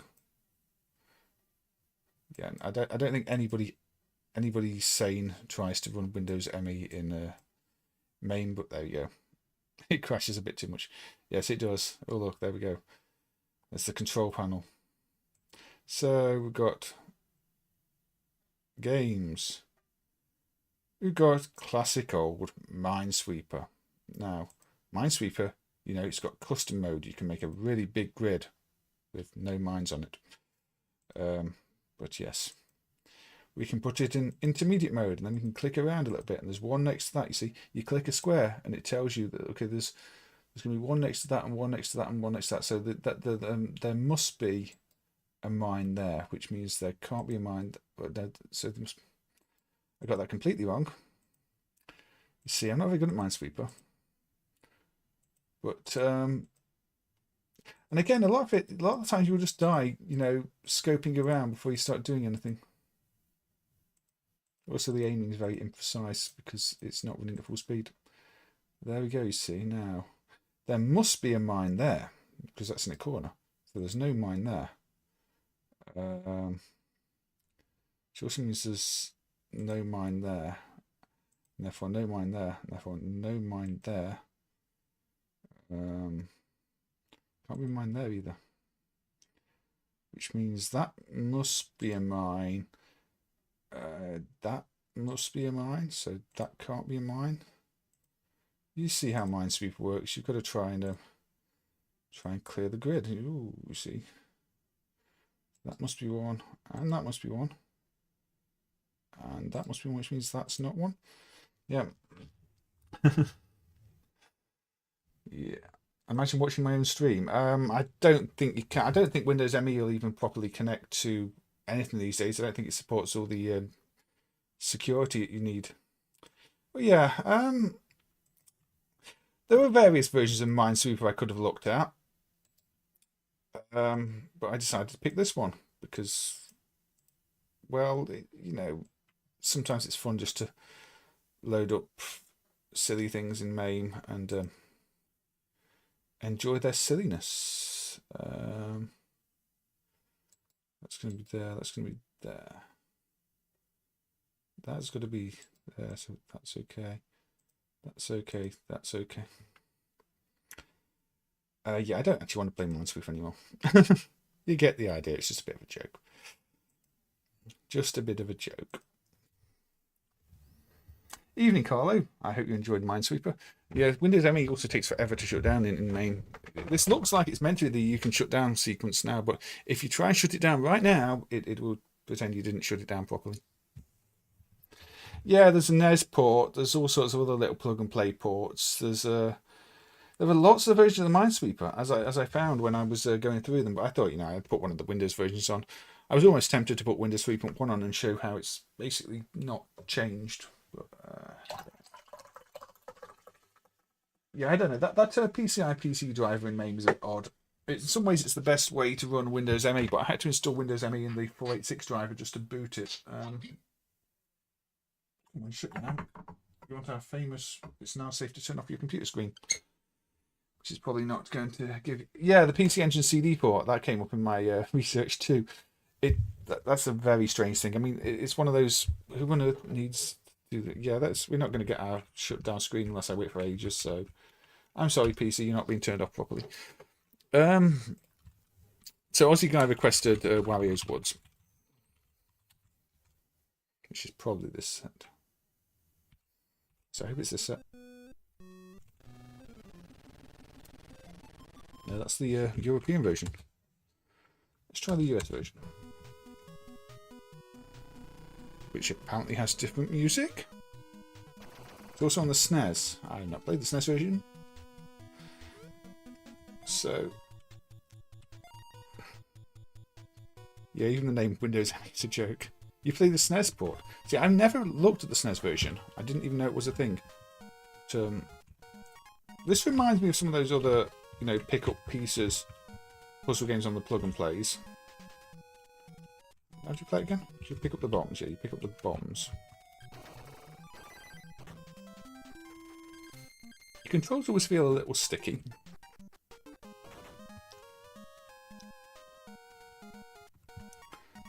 Can't remember the rules.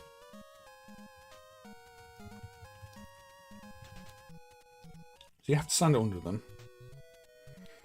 Okay.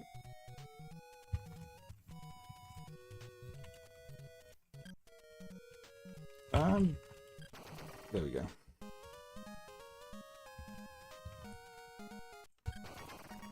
Okay.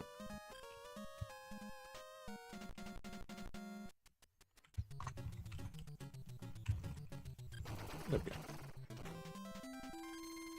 Nintendo seemed to be allergic to re-releasing the SNES version. Maybe it wasn't as popular, or maybe it was developed by somebody else for them. This was the last of the NES Famicom games to be released in North America, and the only NES Famicom game with an ESRB rating. That's another fact from Aussie Guy there. Again, Aussie Guy is always here with the facts, which, you know, just help make the streams. I didn't know it was that late. So, 1994, yeah. That was quite some way into the SNES life, wasn't it?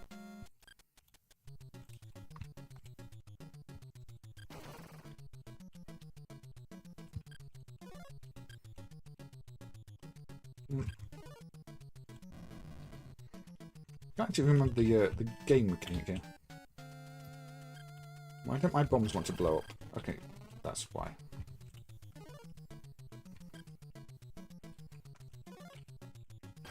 There we go.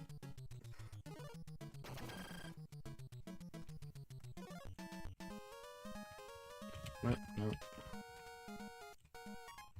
What am I doing?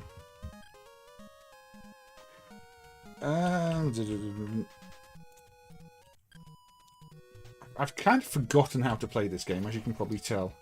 So you're matching 3 again. But then you can't climb. It's a bit like that X68K puzzle game where I didn't remember the rules when I didn't know the rules on that one because I hadn't played it before, but you sort of forget that you can't climb up things when you're carrying things and all sorts of stuff.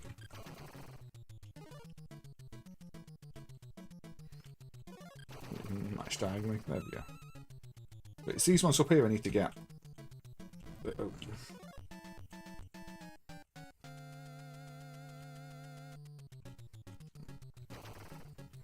I'm trying to clear the level. I'm failing to.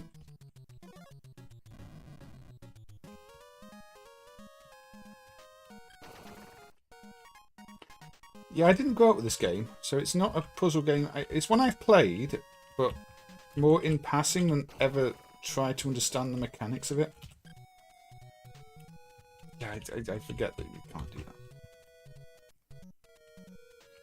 Come on, just drop down more.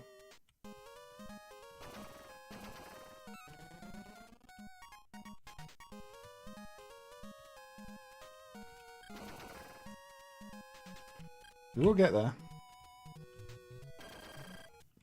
Not like that, we won't.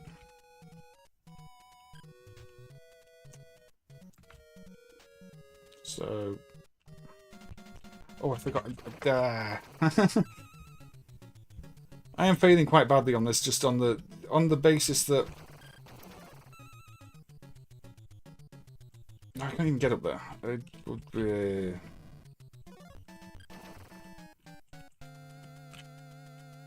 Oh. By the time I get that one out of the way, there's going to be a pink one. The enemy looks like they traced over Dr. Mario. No, because it's...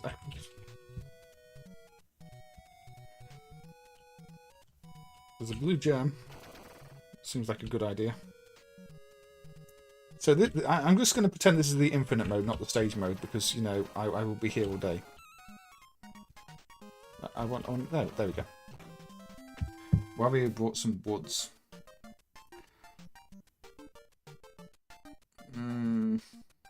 Oh yeah, Leicester got relegated, didn't they, Carlo? Along with Leeds. I saw that.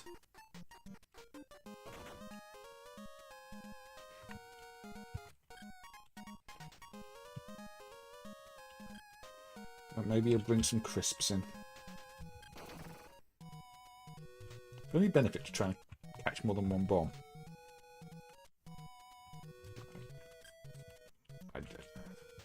I had a strategy, I'd probably do better at this. You know, I've not failed yet, despite not really knowing what I'm doing.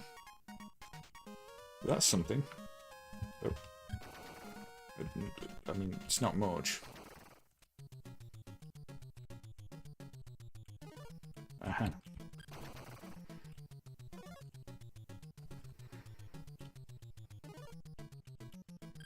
There we go.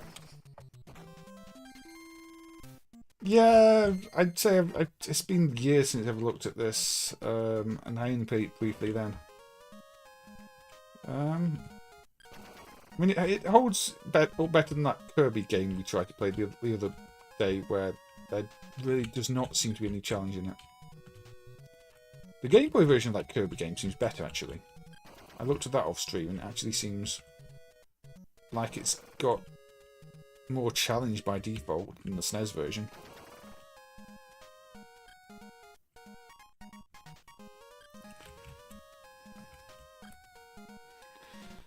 So, there we go, let's get rid of those.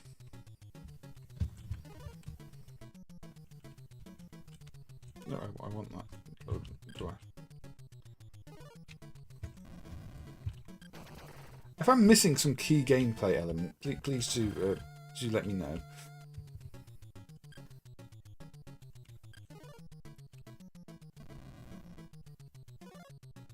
You still remember the speedrun strategies? I mean, I'm not much of a speedrunner in the first place. I mean, I can catch lots of bombs, but I don't see the point in catching lots of bombs. I'm not playing Magical Drop.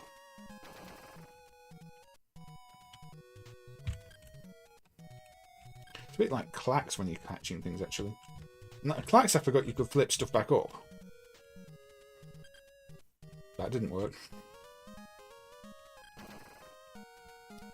That seems like a good idea. Yeah, just fall down there. There we go. Eternal Kirby puzzle. Yeah, that was a bit ridiculous. For some reason, the gold thing at the side is reminding me more of Wonder Boy. No, Wonder Boy in Monsterland with the gold counter.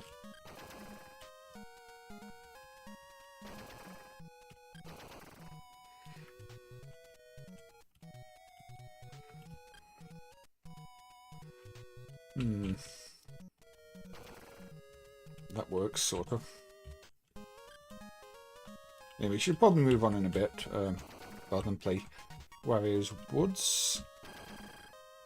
Does that hurt me when that happens? Because I flash.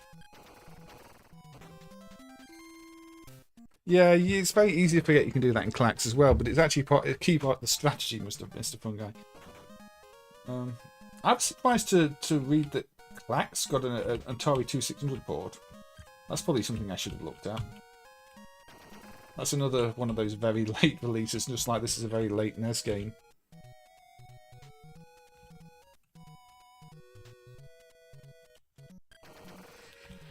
Right, so how do you actually fail? I guess if I just keep dropping pieces. I'm assuming you can fail this way. Just so we can get game over and move on.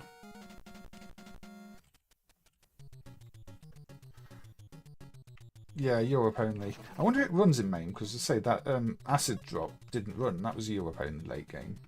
It could be our European timings aren't quite right or something. Not tried clacks though. It does seem quite forgiving, I have to say. I'm getting Kirby vibes all over again here. Nintendo and their eternal puzzle games.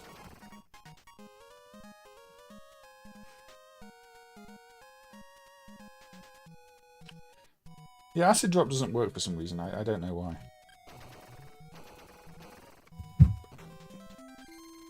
I'm trying to lose, and I cleared the stage.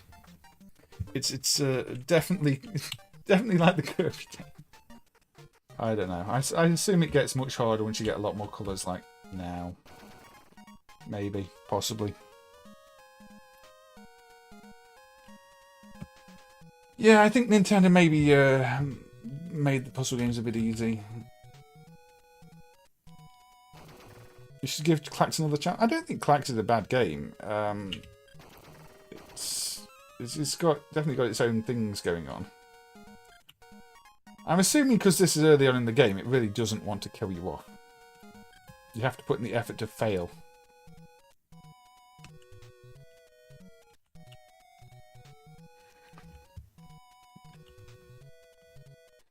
But I don't... come on, I need a failing strategy. Not a winning strategy, a failing strategy, please.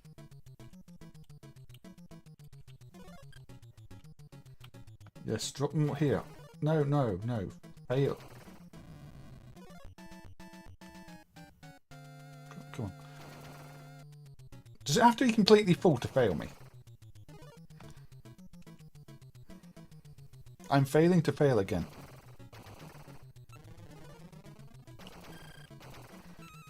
Okay, I think Wario's Woods has had its time. I mean, it's a fun little game, but yeah, it's a bit difficult to actually fail. Let's bring out a plug and play. Let's bring out Justice League from JAKKS Pacific. This is a puzzle game on this one. It's not as good as the Goofy puzzle game, unfortunately. In fact, this one is kind of awkward. I believe it is the last one, Apocalypse Skies. I think. Is it this one? Yes, it's this one. So, get rock, fire rock, get rock.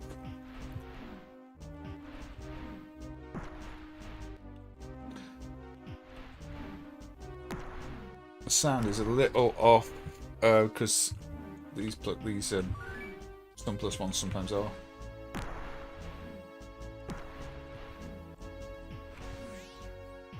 The annoying thing is this you can't see where the top and bottom of the playfield are, so you don't quite know what you're going to bounce off unless you've nailed it down. You know, Puzzle Bubble has clear boundaries on the edge of the game area. This you just have to kind of work it out. And the aiming is, yeah. I mean, it's not Superman 64. Horizontal buster move. Yep. Sorry about the sound distortion again. I say it's just the sound plus sound emulation at times. Is horizontal buster move with no clear playfield boundaries.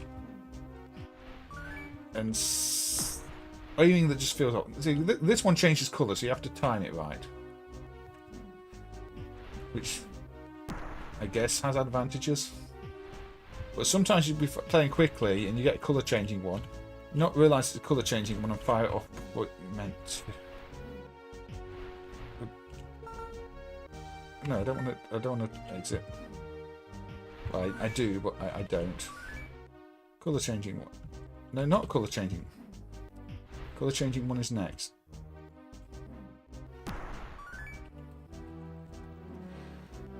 Smart bomb one, I guess. No. Yes, sort of.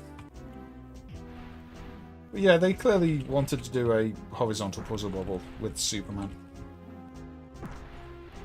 And the concept's not awful, but the execution leaves a fair bit to be desired.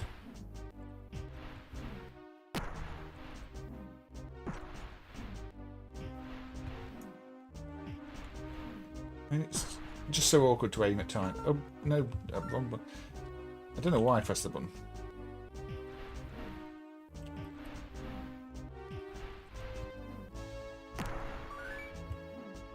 No, colour right. There we go.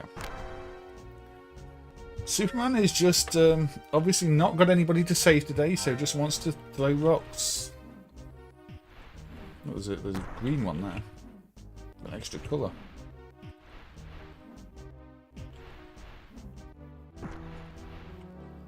Don't know why. Yeah, Superman flashes if you don't fire the rock quick enough. Look. Does he actually fire it in the end?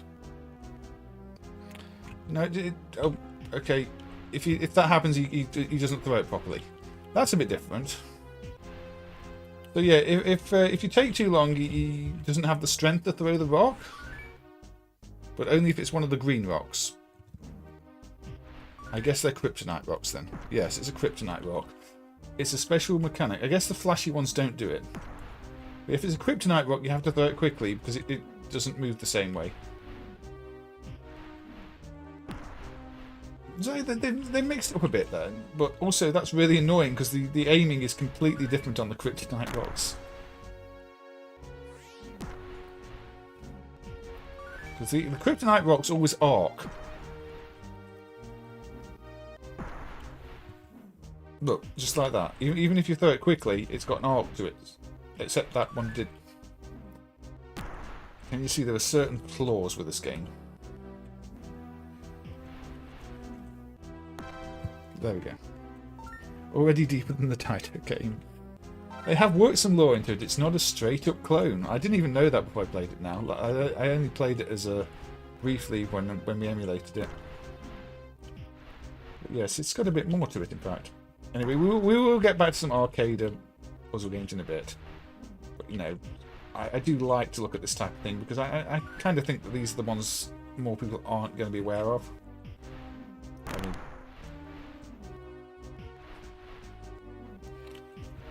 it's not perfect, but if you wanted something different with Superman, it's definitely not the worst Superman game ever made.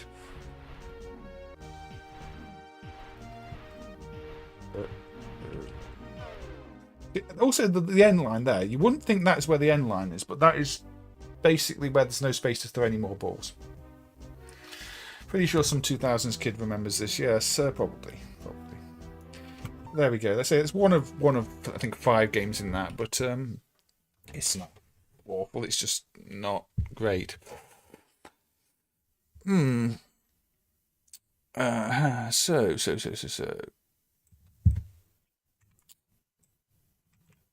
Yeah, let's go with that.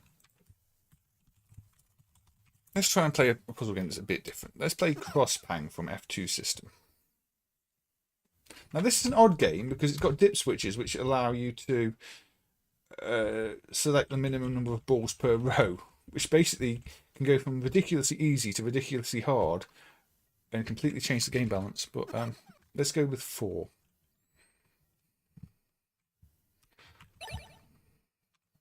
Yeah, there are loads of SpongeBob ones. Sadly, a lot of them are difficult to dump, especially the first one, which is... So yeah, you've got to move the pieces around so you've got however many the dip switches are set to in a row.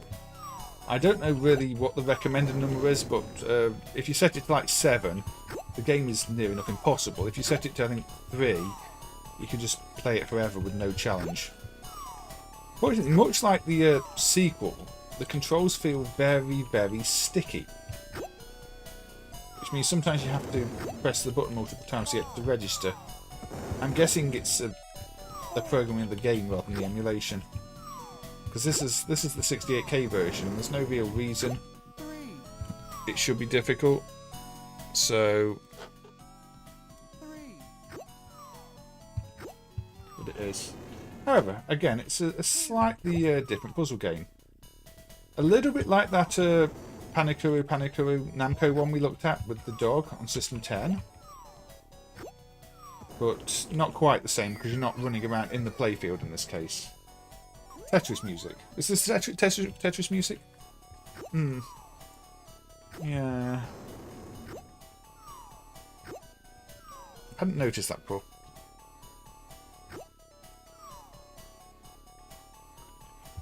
No, not that one. Not. Oh. Well, I don't know what I did there, but I think I used my power-up bomb and I just wiped everything out.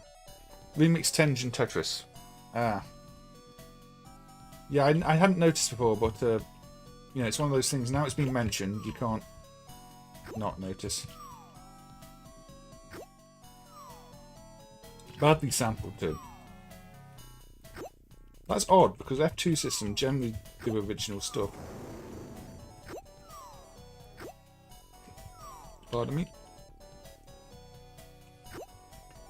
I believe there's a connection between F2 system and Oxan 2 did pass, because I think Oxan appear in these, probably the sample ROMs of some of these F2 system games actually.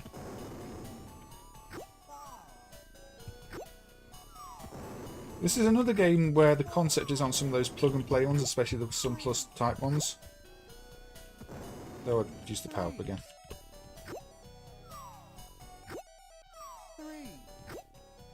I'm guessing this is endless. No, it's not endless. Endless, and immediately that stage ends. Doesn't just go onto an endless stage.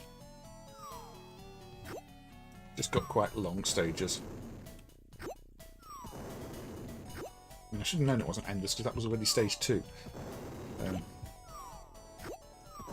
It's just not clear. I don't think there's. Is there a counter somewhere? I don't think there is.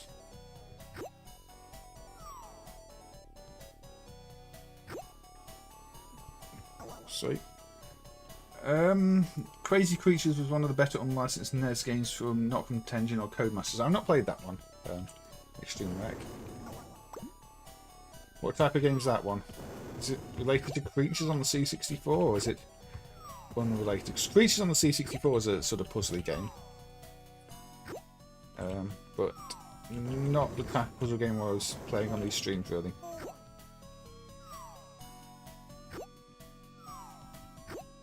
You can see matching 4 is a bit easy, so I don't know, maybe this would be better with the dip switch set to match 5.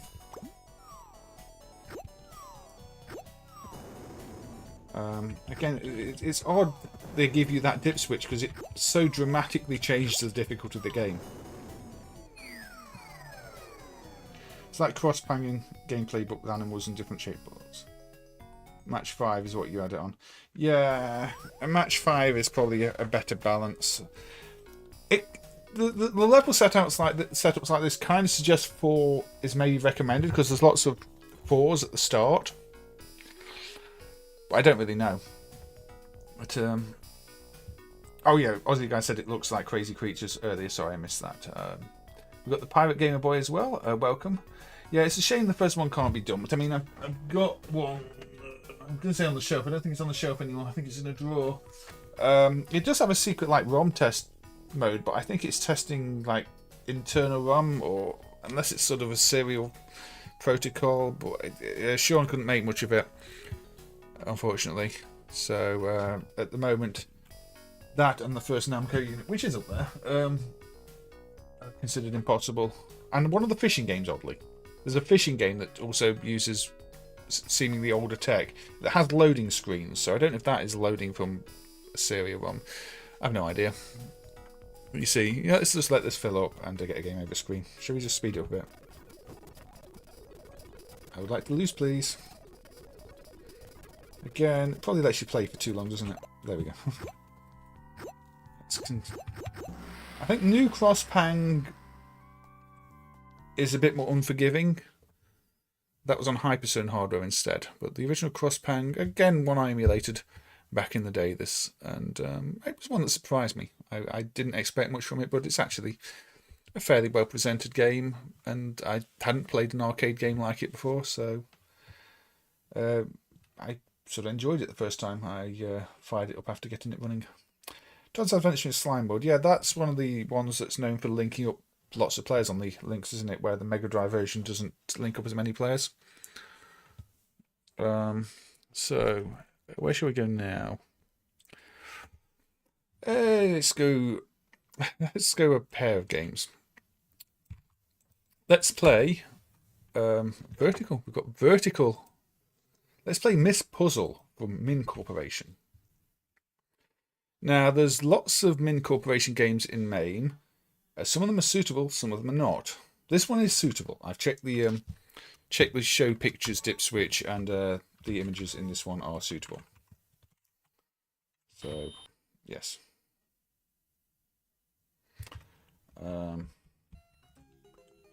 So, how do you play this one? Well, it's my favourite genre of all. It's a slide puzzle game.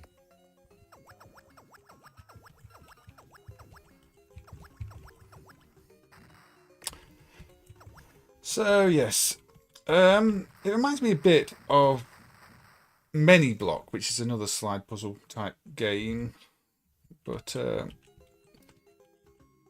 the Min Corporation driver here is one of the simpler drivers in MAME, and I think one of the ones I remember writing really quickly. The video hardware is basically 2 tile maps. Of note, though, one of the tile maps is using 4x4 tiles, but there are no sprites on this hardware. But to get the slightly smoother movement on the tiles here, the front layer is 4x4 tiles rather than 8x8 tiles, so it gives the illusion the animation's a bit smoother without actually having any sprites.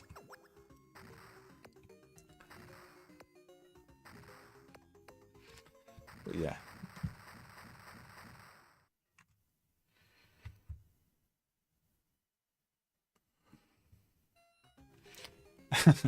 Yes. I definitely made a point of how much I like slide puzzle games when I played Kubrick, didn't I? We won't play too much of this one. Now, there was actually a reason I wanted to have a look at this one, and it wasn't ready to play it. It's because it's kind of funny, because that was Miss Puzzle by Min Corporation. This is also Miss Puzzle by Min Corporation. Welcome. For some reason, for the versions that have family-friendly content, they called the version of what was usually Gumbo Miss Puzzle here. Although there are also games called Miss Puzzle that don't have family-friendly content, so it's not like they just use the Miss Puzzle name for the family-friendly ones. It's like, it doesn't really make much sense. But yes, we have 2 games with the same name that are on the same hardware by the same company, released I think in the same year, that are not the same game. I don't know why. I'm sure there must be some logic. Yes, it's another Columns clone, isn't it?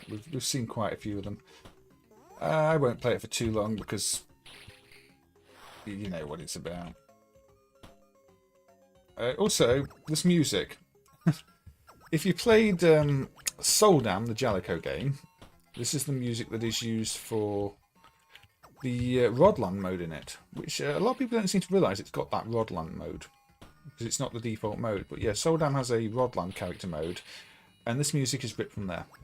It's also used by the game News, which we were discussing in my Discord the other day.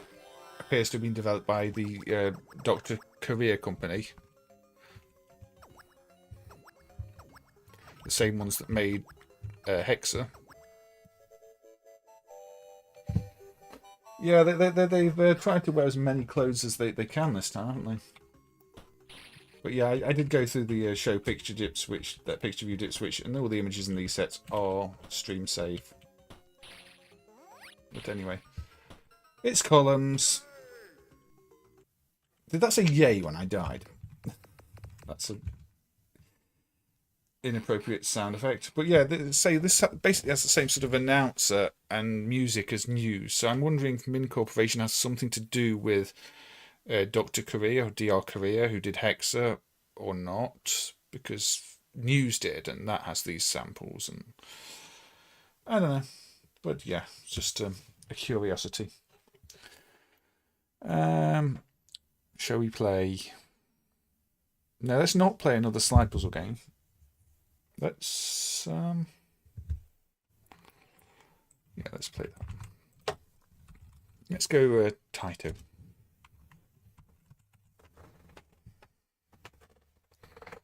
You're still living in 1994, Shadowrun. Era of bar top games. Yeah, there are some of those bar top games that I considered playing, like the Mega Touch ones and Touch Master ones, but I think maybe they need a stream of their own.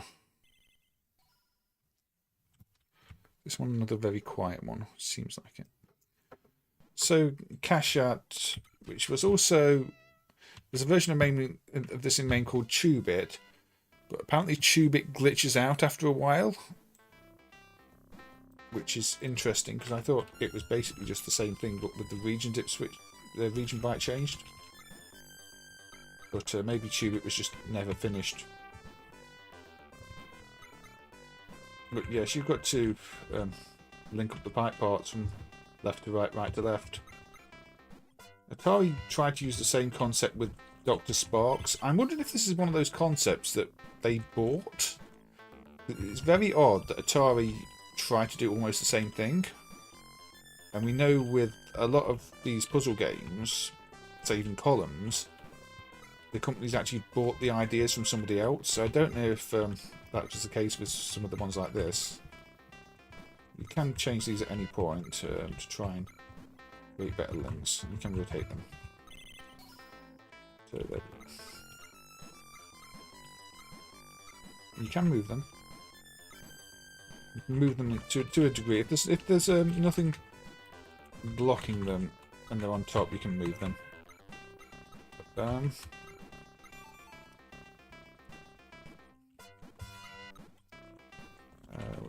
probably want to do that. You can link same side to the same side, but I think you get more points if you do links across the board. You remember this from Taito Legends?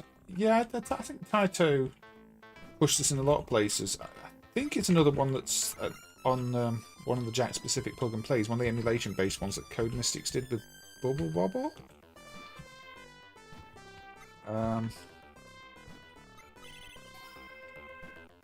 But that would just be a Sun Plus running an emulator, and that's not dumped yet.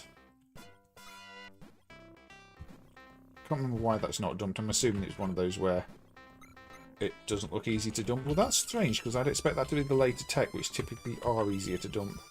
Maybe Sean just never got around to looking at it, or there was some other reason. Maybe it's one of those with a weird NAND that, or a glob NAND that didn't make much sense. They're plug and play games are an adventure in terms of how to dump them, how to emulate them. More work than you'd expect for some kids' toys. Well, a lot more work than you expect for some kids' toys.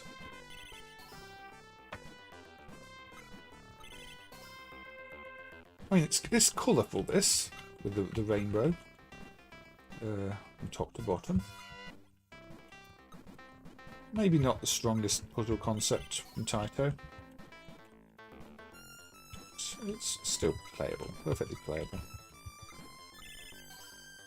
I assume there's more complexity to the scoring, like if you can try and produce much longer, unwildly pipe layouts, rather than being boring like I am.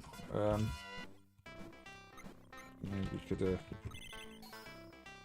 all the way down here. We start flattening out some of these. Oh yeah, you've got chains as well. There are many unofficial, well, the unofficial Tetris clones on everything Extreme Rec. We did look at some Amiga ones in the previous part of these streams. I don't know if you watched those. I can't remember. I don't think you were here, were you? I don't remember you commenting on them. But yeah, we looked at least one Amiga Tetris game. I had a few on my list, but I definitely looked at one of them because it's one I remember from owning it back in the day.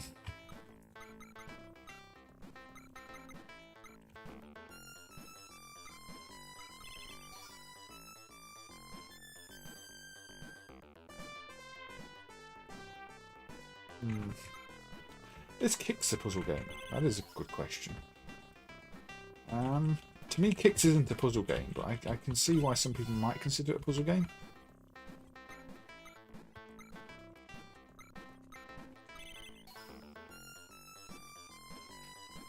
You like going quicks?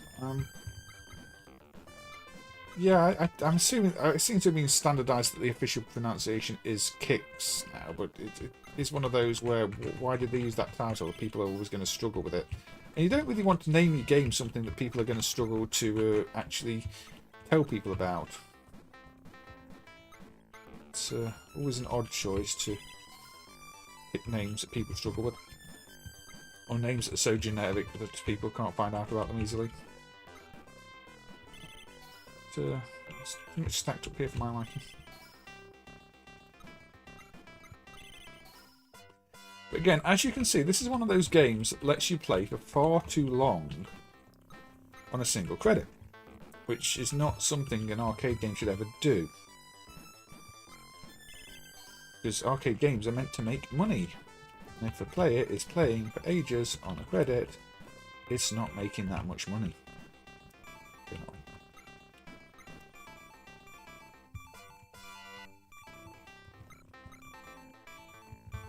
I'm probably going to die now, unless I get this. Yeah. Anyway, Kick feels more action than puzzle. Yeah, there's it's always difficult to decide.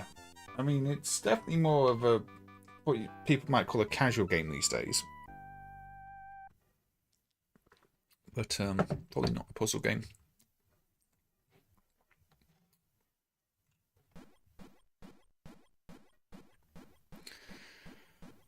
Alright, so that was another arcade game, Cachat from Taito.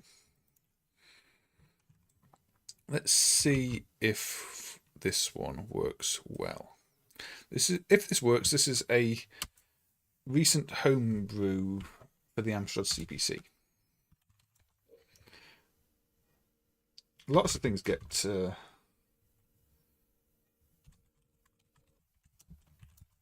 Is that the one I want to run? Probably. Lots of things get listed as puzzle, as a sort of catch-all.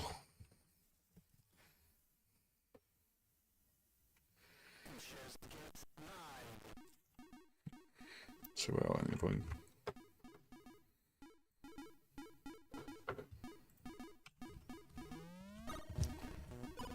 So let's go into different palettes. Don't like the default palette, got some different ones. Let's go with that one. Newbie, beginner.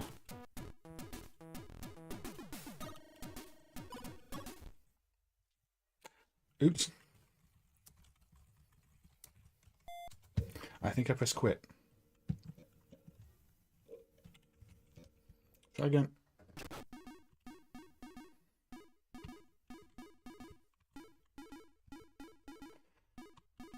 Okay. I actually want to play the game, please.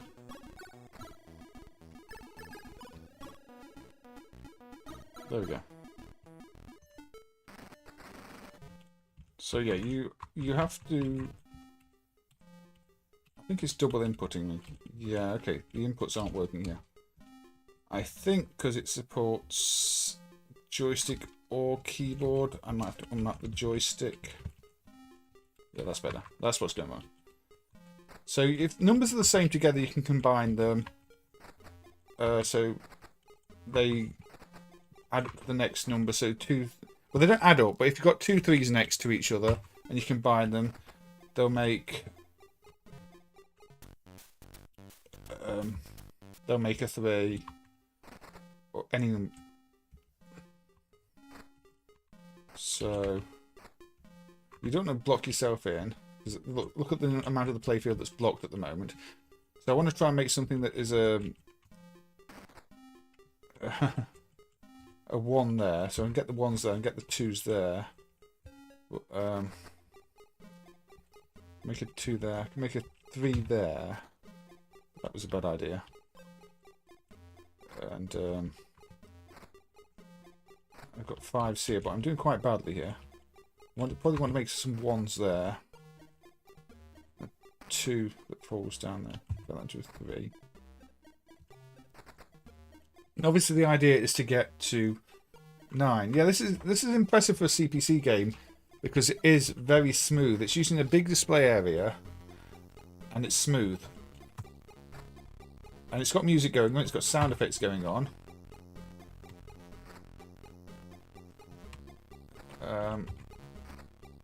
So no easy feat on a CPC.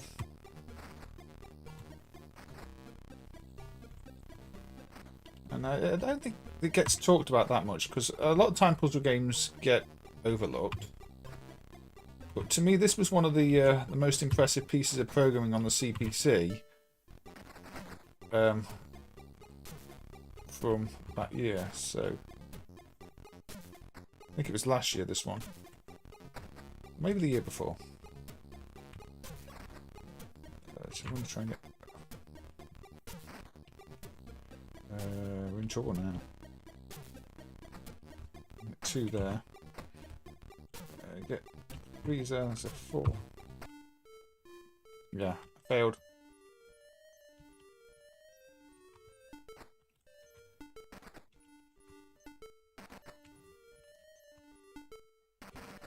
Yeah, maybe the type of game you'd expect to see on, say, a mobile phone or something. But I think if this had been released back in the day on the CPC, people would have been really impressed. It's kind of addictive. Very, very good for quick games. I mean, you know, you will fail quite quickly. You get to retry quite quickly. It's also important to note, choose where you want the pieces to combine, because the tile you pick is where the new number will appear, although it will then fall down or whatever if there's gravity. But you can try and strategically place your pieces. I think it failed here, hasn't it? Almost certainly.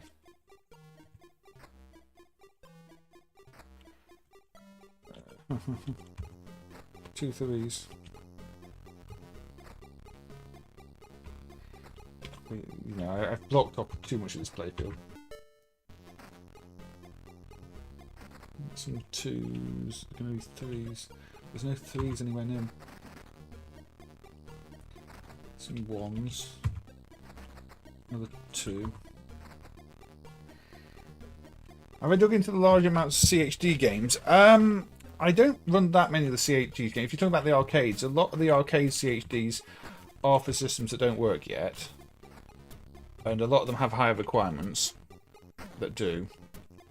It's kind of important that, you know, proper hard drive dumps and the like get preserved, especially for the more recent PC games, because a lot of the emulators out there just use hack dumps. And in the long run, the proper stuff needs listing, even if, pardon me, MAME can't run it yet. But I have used run some CHD games, yes, and the software list ones. I quite often pick some of the ones that use CHDs, CDs, PlayStation, Saturn, and the like. Anyway, you get the idea. Just Get 9, fun little recent CPC game that is worth checking out if you've not seen it.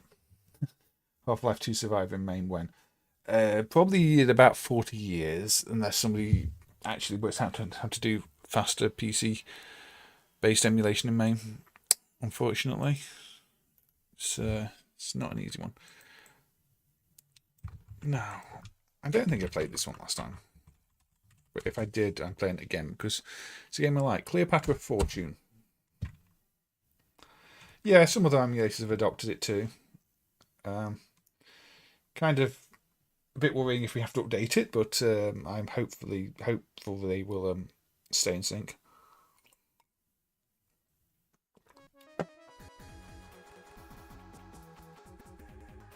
Why are we struggling to run this at full speed? Eh? Yeah, what's going on here?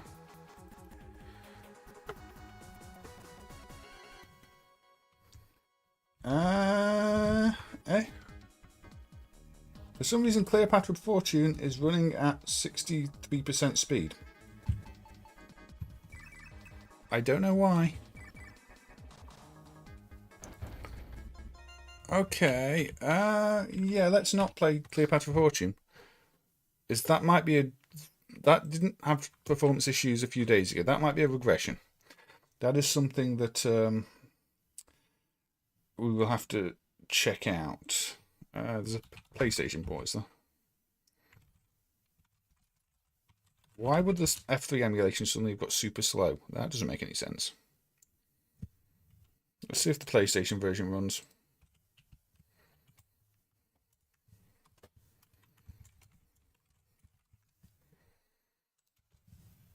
It must be a regression. It's I don't know what would cause it. There was, but yeah, it shouldn't be running that slow. Nowhere near that slow.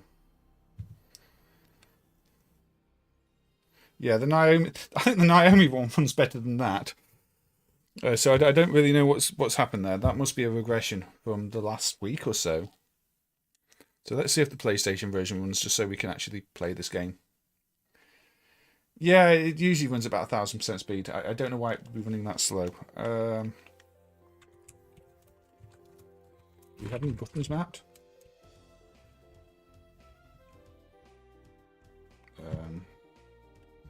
Start should be. Yeah, okay. Cool. Can't help you with Ron Powell's Mystic 77.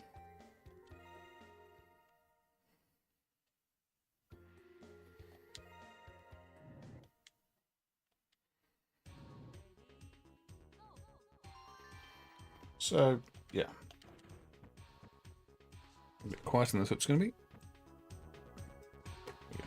So it's had a bit of a graphical overhaul, this actually. This does not look much like the arcade version. I was expecting it to be a very much direct visual port. Anyway, you have to enclose areas, basically, to get what's in the enclosed area to vanish. So you see, I do that, and they all vanish.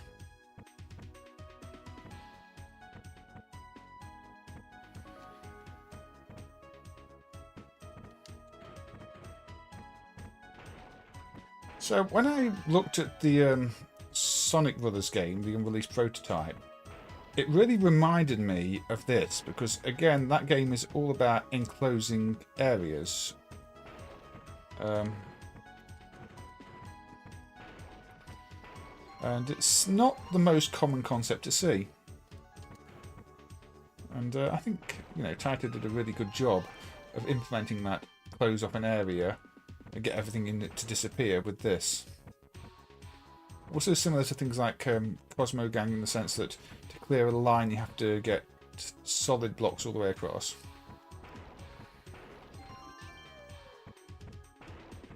Ported by Outrun for Taito. Outrun have got some Naomi puzzle games as well that unfortunately don't run too fast in MAME at the moment. Considering we're due a MAME release in the next few days, I'd probably better get this Taito performance thing noted. I just don't know what would cause it. I can't think of any significant changes to anything related. Very peculiar.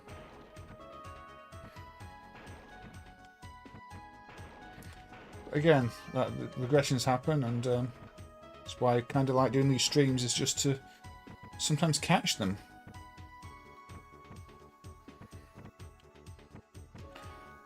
If anybody has any idea what might have caused that, let me know. I'll have to check it off stream as well, just in case it was some anomaly with the streaming setup.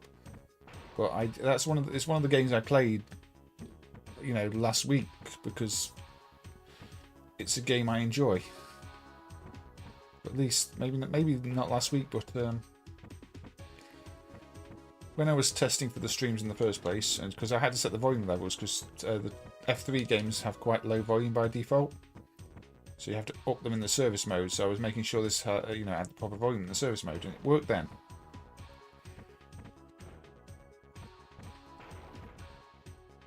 But yeah, I'm surprised they took some liberties to basically redraw a lot of the graphics.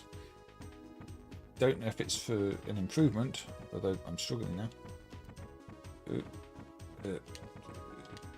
No, I failed. The Saturn version is much closer to the F3 version, is it? It is interesting to see when the games change like this. I mean, it's not the only PlayStation puzzle game which is significantly different either. See if the other ones in the software list that I'm thinking of.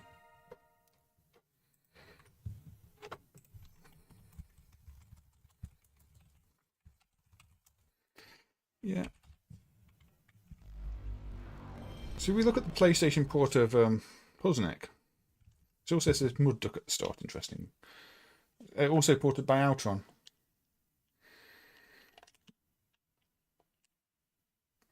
So this is, you know, visually rather different to the arcade too.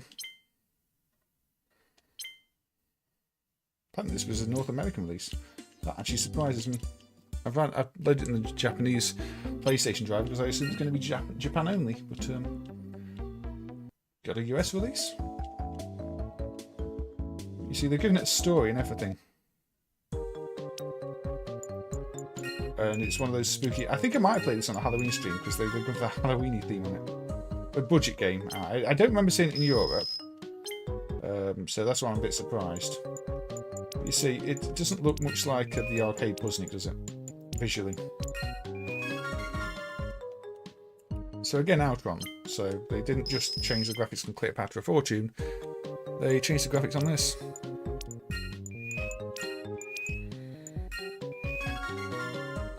It is still Puzznic in the way it plays.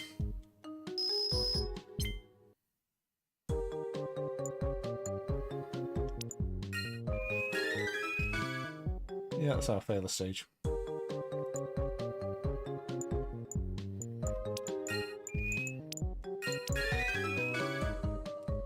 I do know how to play Puzznic, honest. Looks like an F3 remake. Yeah, it does a bit. You're right, as a guy. Yeah, I was just surprised by how much they've changed. Obviously, they didn't want the adult images in this. Okay, begin. They don't want to put the adult images in because that wouldn't really be a great idea. But they've redone everything, given it a Halloween theme, which is kind of nice, actually. But we're not going to play too long. This was not on my shortlist to play today, but you know, with the PlayStation 1 different ports thing coming up, I decided to have a quick look. The disc was trashed. Maybe it's a small enough game that it wouldn't matter, but no, if the discs are trashed out, I wouldn't bother with picking things up.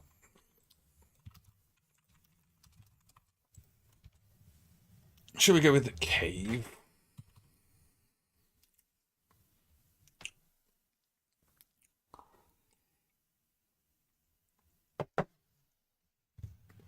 Timing on. 2 hours, 40 minutes pretty much. About 20 minutes left then. Hey, look, we got another counter. So this is basically the sequel to Upoko, but with a theme around the Mushihime game. Or Mushihime-Tama. You know, I can't pronounce these Japanese game names. It did feel a bit off-brand Castlevania, didn't it? So this is one of those that also has an intro song, like karaoke style, but shall we let... You get the idea. I probably shouldn't let it run the whole way. But you see, it's got the lyrics at the top, and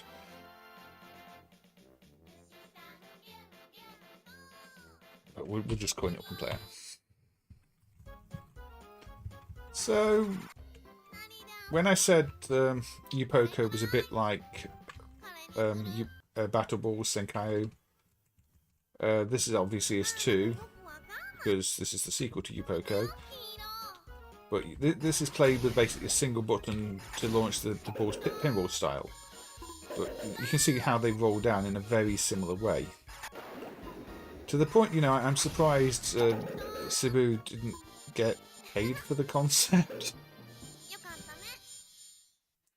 Yeah, this is on the CV1000 hardware that they use for the later shooters.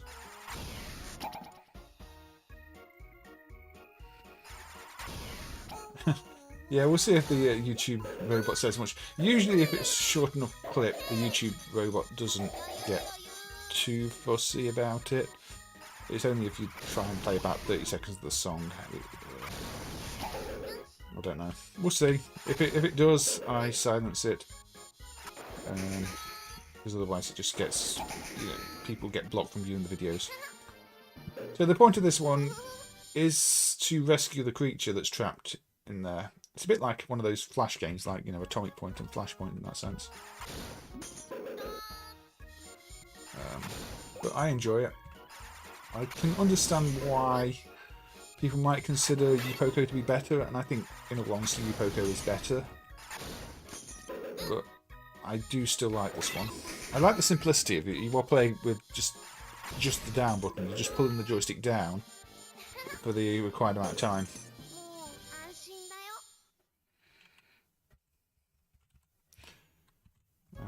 It does get very difficult though. You do have to learn the timing. And those question marks down there are bonuses. If you can get that at the same time as freeing the creature, you know, then you get more points, but that just gives you an extra way to play the game. If you're just going basically for survival, you know, just to complete the stages, then you can ignore them. If you want all the extra points, then yeah, you have to go and get those too. I mean, there are plenty of 2D arcade games after Half-Life 2. Plenty of 2D PC games after Half-Life 2.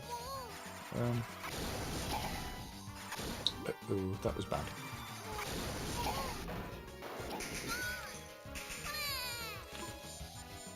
Half-Life 2 did not mean nobody could do this style. I mean, look at the market today. You've got loads of 2D stuff.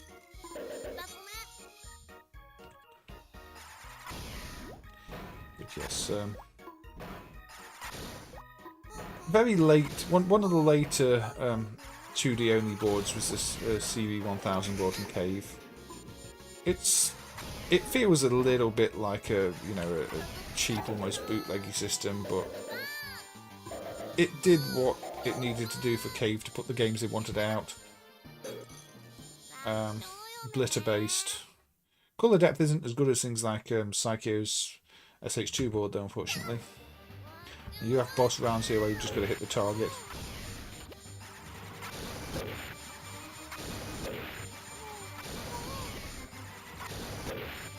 Get enough hits in and you will beat the boss. This bug thing with its climbing up here.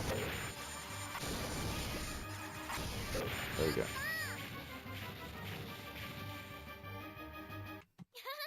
Yeah, I mean a lot of arcades still had old cabinets though with old monitors in and stuff like that, so it why are the jiggles? I don't know, Cow. I guess because Japanese arcade. So you've got different elements in these. You've got these cloud elements that you smash the first time you hit them. Although I didn't really want to do that.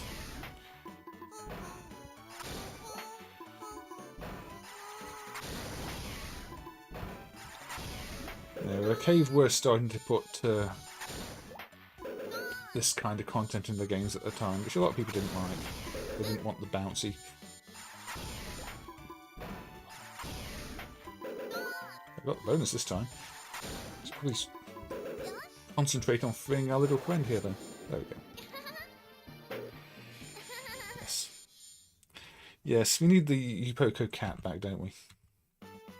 I played this one because I think not as many people are aware as this. Upoko tends to get covered a lot. I think a lot of bigger name YouTubers have done Upoko.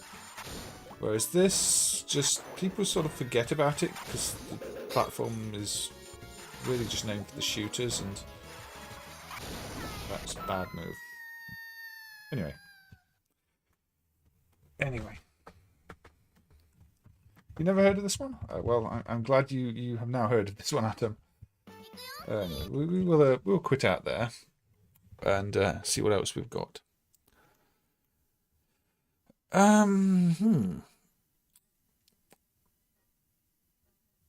I've got more WonderSwan games listed here that I can't even remember what were. So, shall we have a look and see what they are? Because I can't remember. They're just in my list. Yeah.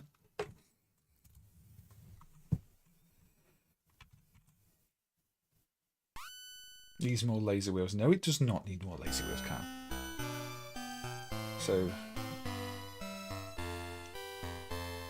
another vertical WonderSwan game. WonderSwan colour game, in fact. This is a bit loud.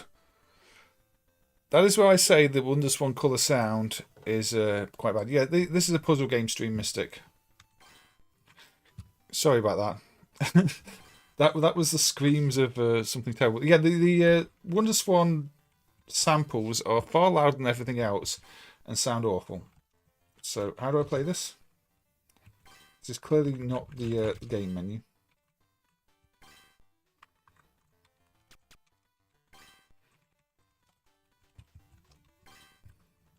Okay, let's reset again. Let's try again. That's not the game. There's got to be a game in here somewhere, because I want to protect my list otherwise. Is this the game mode? Does anybody know where the game is? Ah, here, we have a game. So I'm going to pick up things and drag them around, I think. But yeah, I assume there's probably an easy fix for some of this Wonder Swan sound. I can't imagine it's super difficult to get right. So we can also flip things and then drag them around. I don't really understand the rules to this game.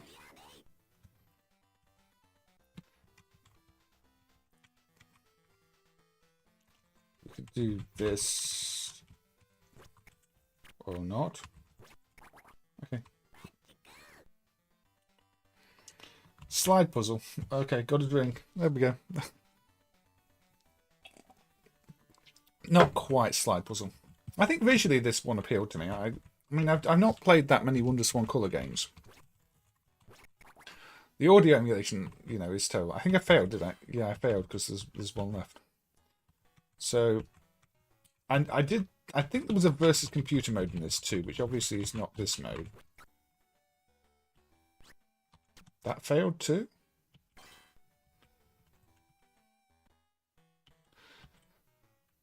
What am I failing on here?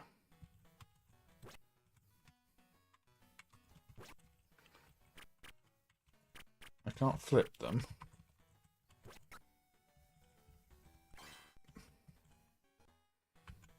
Anybody?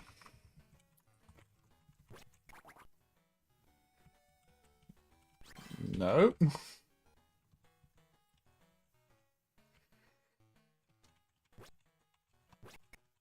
Let's try just making... Okay. No idea. Reset. Let's go to a different mode. What's this mode? Computer. Look, different characters. There's a snail.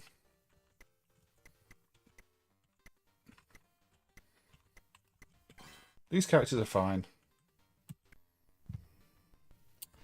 So yeah, I don't actually know how to play this, as you can probably tell. But now there is a second player. Snail is banned for tournament play. Okay. Can I actually do anything or just wait for them? No, not give up. Oh, I can press a different button and get more pieces. Right. Okay.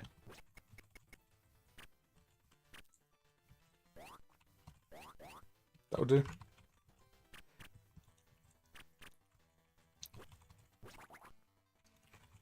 I'll make some frogs.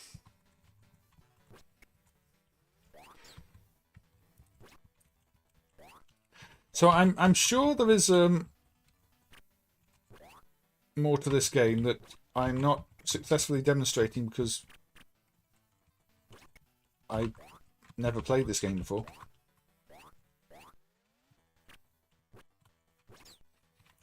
Make some frogs again though. This is the versus mode though. What's the computer doing? Oh, they've got some symbols on. It's a frozen block. I can't match that yet, clearly. Just give me some more symbols.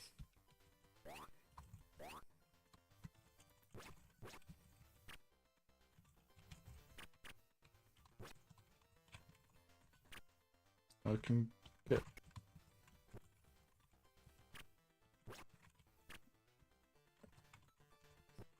Does anybody know the rules? I don't know the rules. I'm assuming that's bad that I'm getting attacked by more pieces, though. The pieces are gone when I do that, so that's good.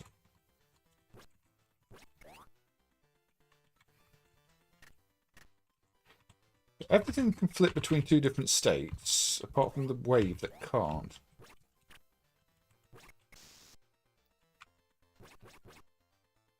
Yeah, it is rather incomprehensible for what seems like it should. It feels almost like Baku Animal in the sense that every match seems to have a different met with different things, and but at the same time not. I'm not matching different foods. Just got. But maybe not back. Well, not Baku Animal. What am I thinking of? I should probably just quit this and play something else. Now, I'm assuming the computer is winning because the computer's like got 25 and I've got 7. Which seems like a bad thing. My number goes up when I put pieces in, so maybe I'm winning.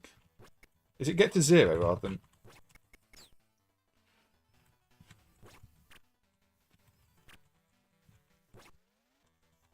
Let's get more pieces. I can flip them between two states. I've got another water.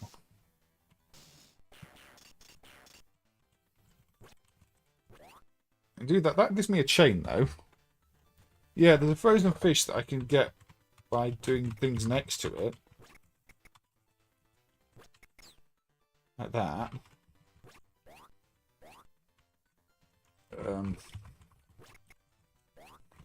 But other than that, I really don't understand a thing of what I'm doing here. I don't know if I'm winning or losing. I guess I won. Or I lost. Because it's offering me... I have no idea. I don't know. It's a Wonders One colour game called Kurupara. Why did it offer me to continue when I really don't know. Let's stick with something not arcadey. A Game Gear game. Magical Popils, even. Created by the person who designed Bubble Bobble, I believe. Hey, Lo-Fi Kills. Yeah, we've got about 10 minutes left, so you are here at the end. We're just looking at some random handheld games at the moment, but we might look at another arcade one before we finish. So...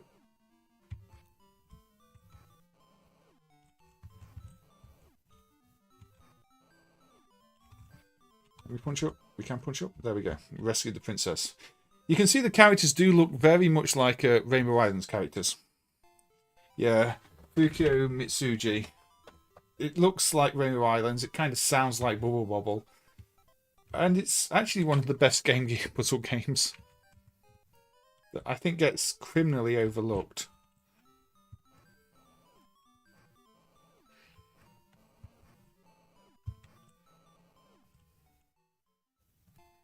The music is actually very Rainbow Islands too, isn't it? But also, the sound hardware sounds more like 8-bit sound hardware, so I guess why it probably sounds a bit like Bubble Bobble 2. Punch spike. Can't punch those. Can climb ladders. It's also got a level editor, if you want to make your own levels. And also, yeah, it keeps records of the number of steps. Climb ladder last is the hint. I can't say that yet now.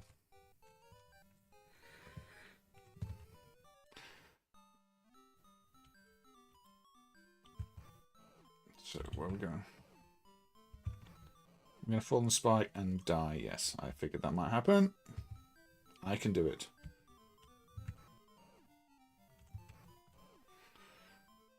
So...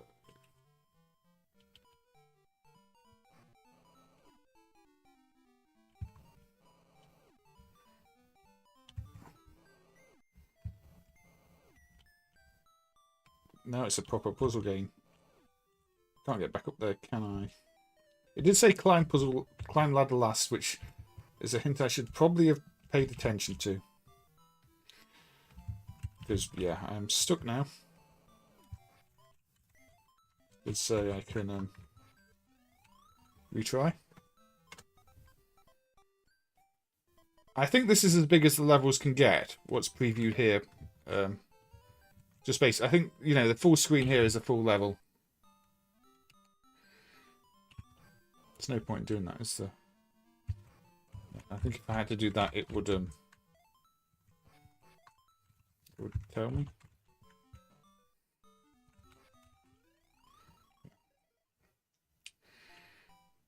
My IQ is 42.7. Oh well. But yeah, you got map edit, where you can. It's telling you how to map edit, I think. Or is it not? I don't remember. I don't know how to use the map edit. Yeah, okay, so yeah. You see, this is the full area. You can make your own levels, basically. Don't think this level is possible. I think I made an impossible level. He looks angry about it. I mean, he does look a bit annoyed, doesn't he? There we go. No, don't get yourself killed. Don't get yourself... See, that's why he's angry. Even when he's right there, she just runs off and gets herself killed. Anyway. You get the idea. It's a fun little game. I think you set it to Japanese. There you go. Normal, horizontal flip. Why would you want to do that?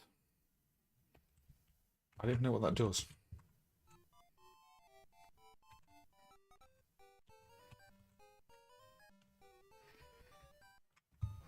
At least the background's changed. I don't know. Anyway, yeah, that's a fun little Game Gear game that doesn't get talked about half as much as it should, to be honest. It's, say, one of the better games on the Game Gear. And yeah, if you get a chance, do give that one a play. And we've got like a couple of minutes left. Just check my lists. Yeah, let's end with this one. Let's end with this one. Let's end with a bit of techno. So I think that, yeah, I think it mirrored it basically. Atom, that's horizontal flip. Mirrored it and changed the palette a bit. Deroon DeroDero, aka Tecmo Stackers. This is the Japanese version, I believe.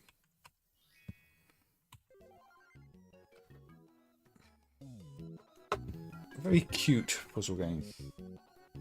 In fact, let's have a look at the clone. Sorry, let's play the clone. I don't know why it. Which set is the new one? Nope. This is the new set. I don't know why the ordering is as it is. The Deroon 2 set is the newer set. In fact, we need to change the layout back to horizontal. There we go. Now, read error just means it's not in the backup memory. It's not an actual error. So this version is at least partially translated. This was also released on the PlayStation as Tecmo Stackers. There's an arcade version with Tecmo Stackers on the title screen there, and a partial translation. It's probably for some Asian region. It's not a full translation, but it's just enough to be able to play the game. Tecmo Stackers and Devil Dice. Yeah. So we've got back to the block dropping ones, but I love the music and I love the cute presentation.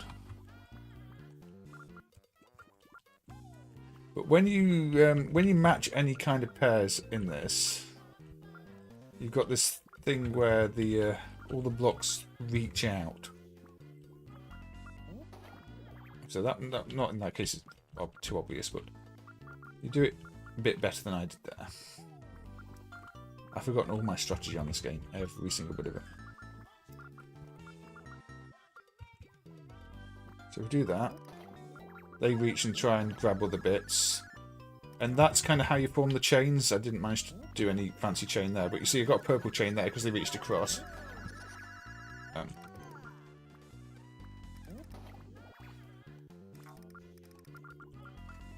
Interesting hardware, because the blending on the background there is actually some sort of blend effect. The other game on the hardware I don't think really uses the blending. Maybe it's not fully emulated properly because literally just only seems to be used from the background from memory. Looks like it's around Nevada. Yeah, it's a bit of a desert, isn't it? Plenty of cacti there.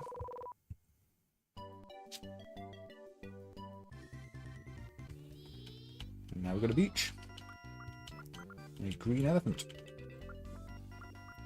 Now, I might do one more game after this, actually. We'll see. Because there's one more home system game I want to look at. Well, I'll probably try the SNES version rather than the Amiga version. Hope it works.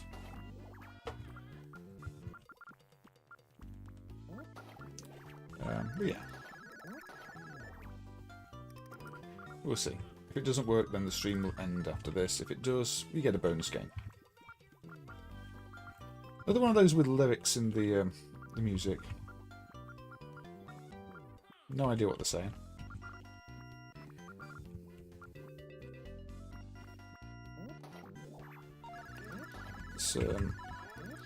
It's looking bad.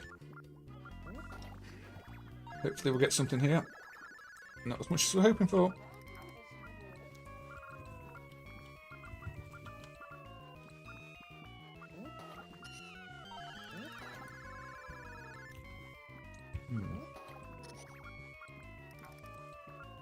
Come on, let's go somewhere. No. This is... I think this is where I lose. It's not an easy puzzle game. At least if it is, I don't have the easy win every time God strategy to it. But that will help a little bit.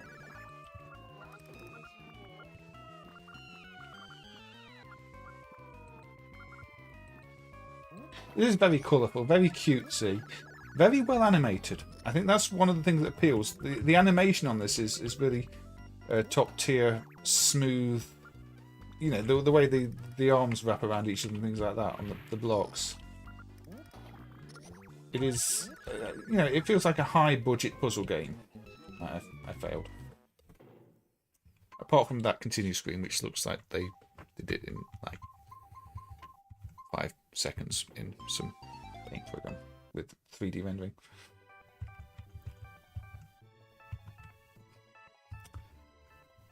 So yeah, Tecmo Stackers, aka Deroon DeroDero, another one that I'd highly recommend people check out if they don't know it. So it might be more well known because it had a PlayStation port. Also, the background should probably be black here, emulation bug, but let's not talk about that. Right, so let's see if the last one I want to look at works.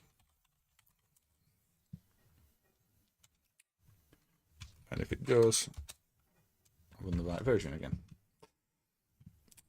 Ocean presents Pushover. Now, if you had an Amiga, you probably remember playing this game. I was going to try and play the Amiga version and the sequel on the Amiga, but, you know, Amiga's a bit awkward. Yeah, this is actually a really good one, Maku Rack. So let's see if it works.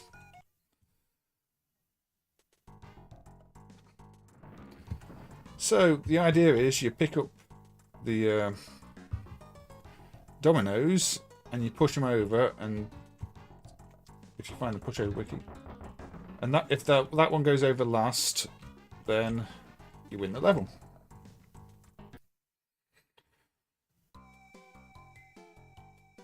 And if you press that, that must be exit. Right, so this one you've got a red domino, so what happens if you just push it here? It gets stuck. So there must be a restart level key. Well, I can just do that.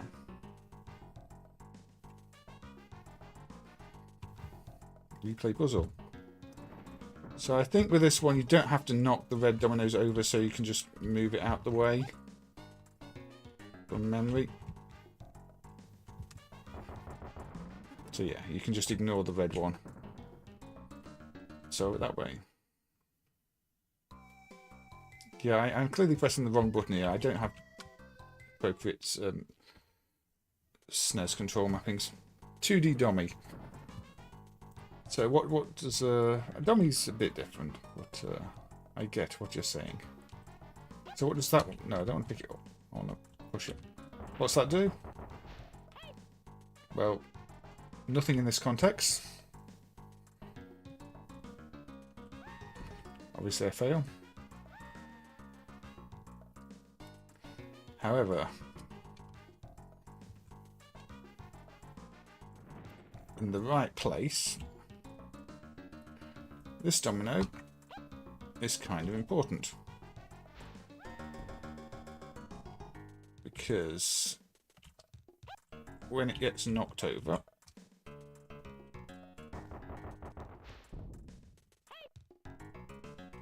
not like that.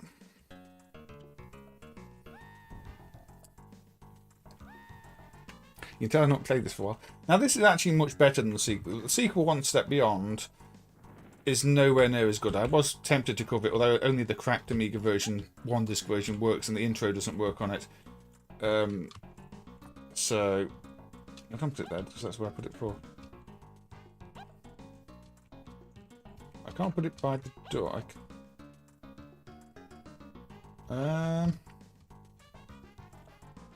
can't remember what I do here. Oh no.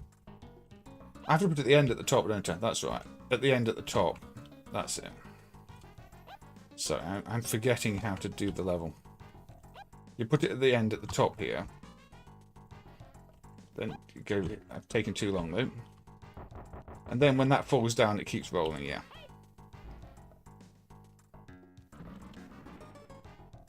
Yeah. I did take too long. Yeah. So, if I try and do it a bit more quickly this time, now I actually remember what I'm doing. No.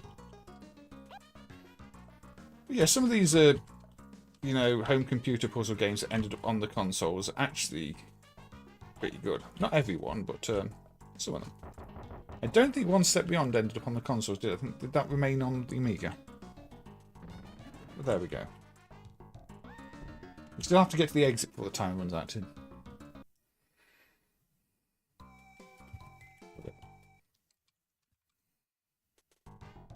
Yeah. It doesn't split, but it keeps rolling, Nick. I don't remember what that one does. Is that the Ascender one? I think it is, isn't it? I think if I push that one, it ascends. Can I not push this here? I can, yeah, Ascender. So, you learn what each of the different dominoes does, and that's how all the puzzles are formed. I don't know if there's a button to actually just not go back to the screen. Anyway, we are on 3 hours and 10 minutes, so shortly this will be over. I just want to... Does this one make it? Bye-bye, Ant.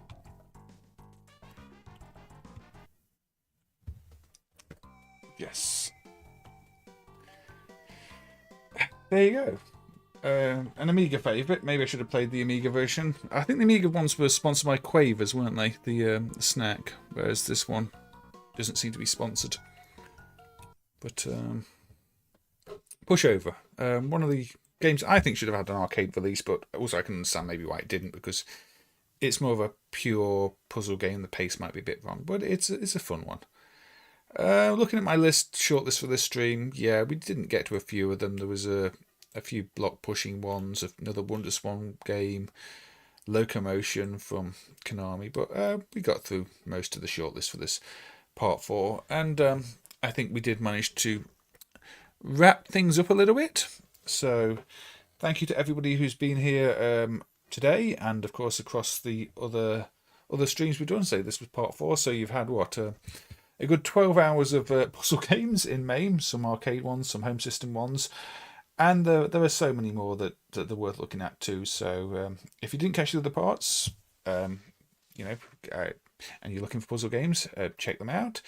If you did, and I hope you found some that you like. So anyway, thank you to everybody who's been here. It's been really nice having a chat with everybody, and again, Aussie Guy with the facts and all the other regulars with their roles, and a few new people too. I think there's a few faces I don't recognise saying that much before. We've got Shadowrun, and thank you for the $20 early Shadowrun. That is much appreciated, and we'll go towards a few things for the stream. And other than that, it is after midnight here. It's Bank Holiday Monday tomorrow, so I may try and do another stream. It might be the tournament thing, games versus other games thing I said. It might be some other theme. It depends what I get planned. It might just be that let's play random games, because those streams work too. But anyway, if there is, if you subscribe to the channel, you'll be alerted by alerted by YouTube hopefully. Otherwise, I will drop a link to the Discord. Hold on. No limit. Yeah, okay. So if anybody's not in the Discord, that is the link to the Discord, where obviously there's discussion on what might be coming up and plans for the streams, things like that, which everybody is welcome to join and participate if they want to, and some useful suggestions in there for this stream and some of the others. So anyway, take care everybody, and yes, Cecil, unfortunately you I see you jumped in the Discord, but you did join the stream at the end. But we can have a chat afterwards. But take care, everybody, and I will see you on the next one.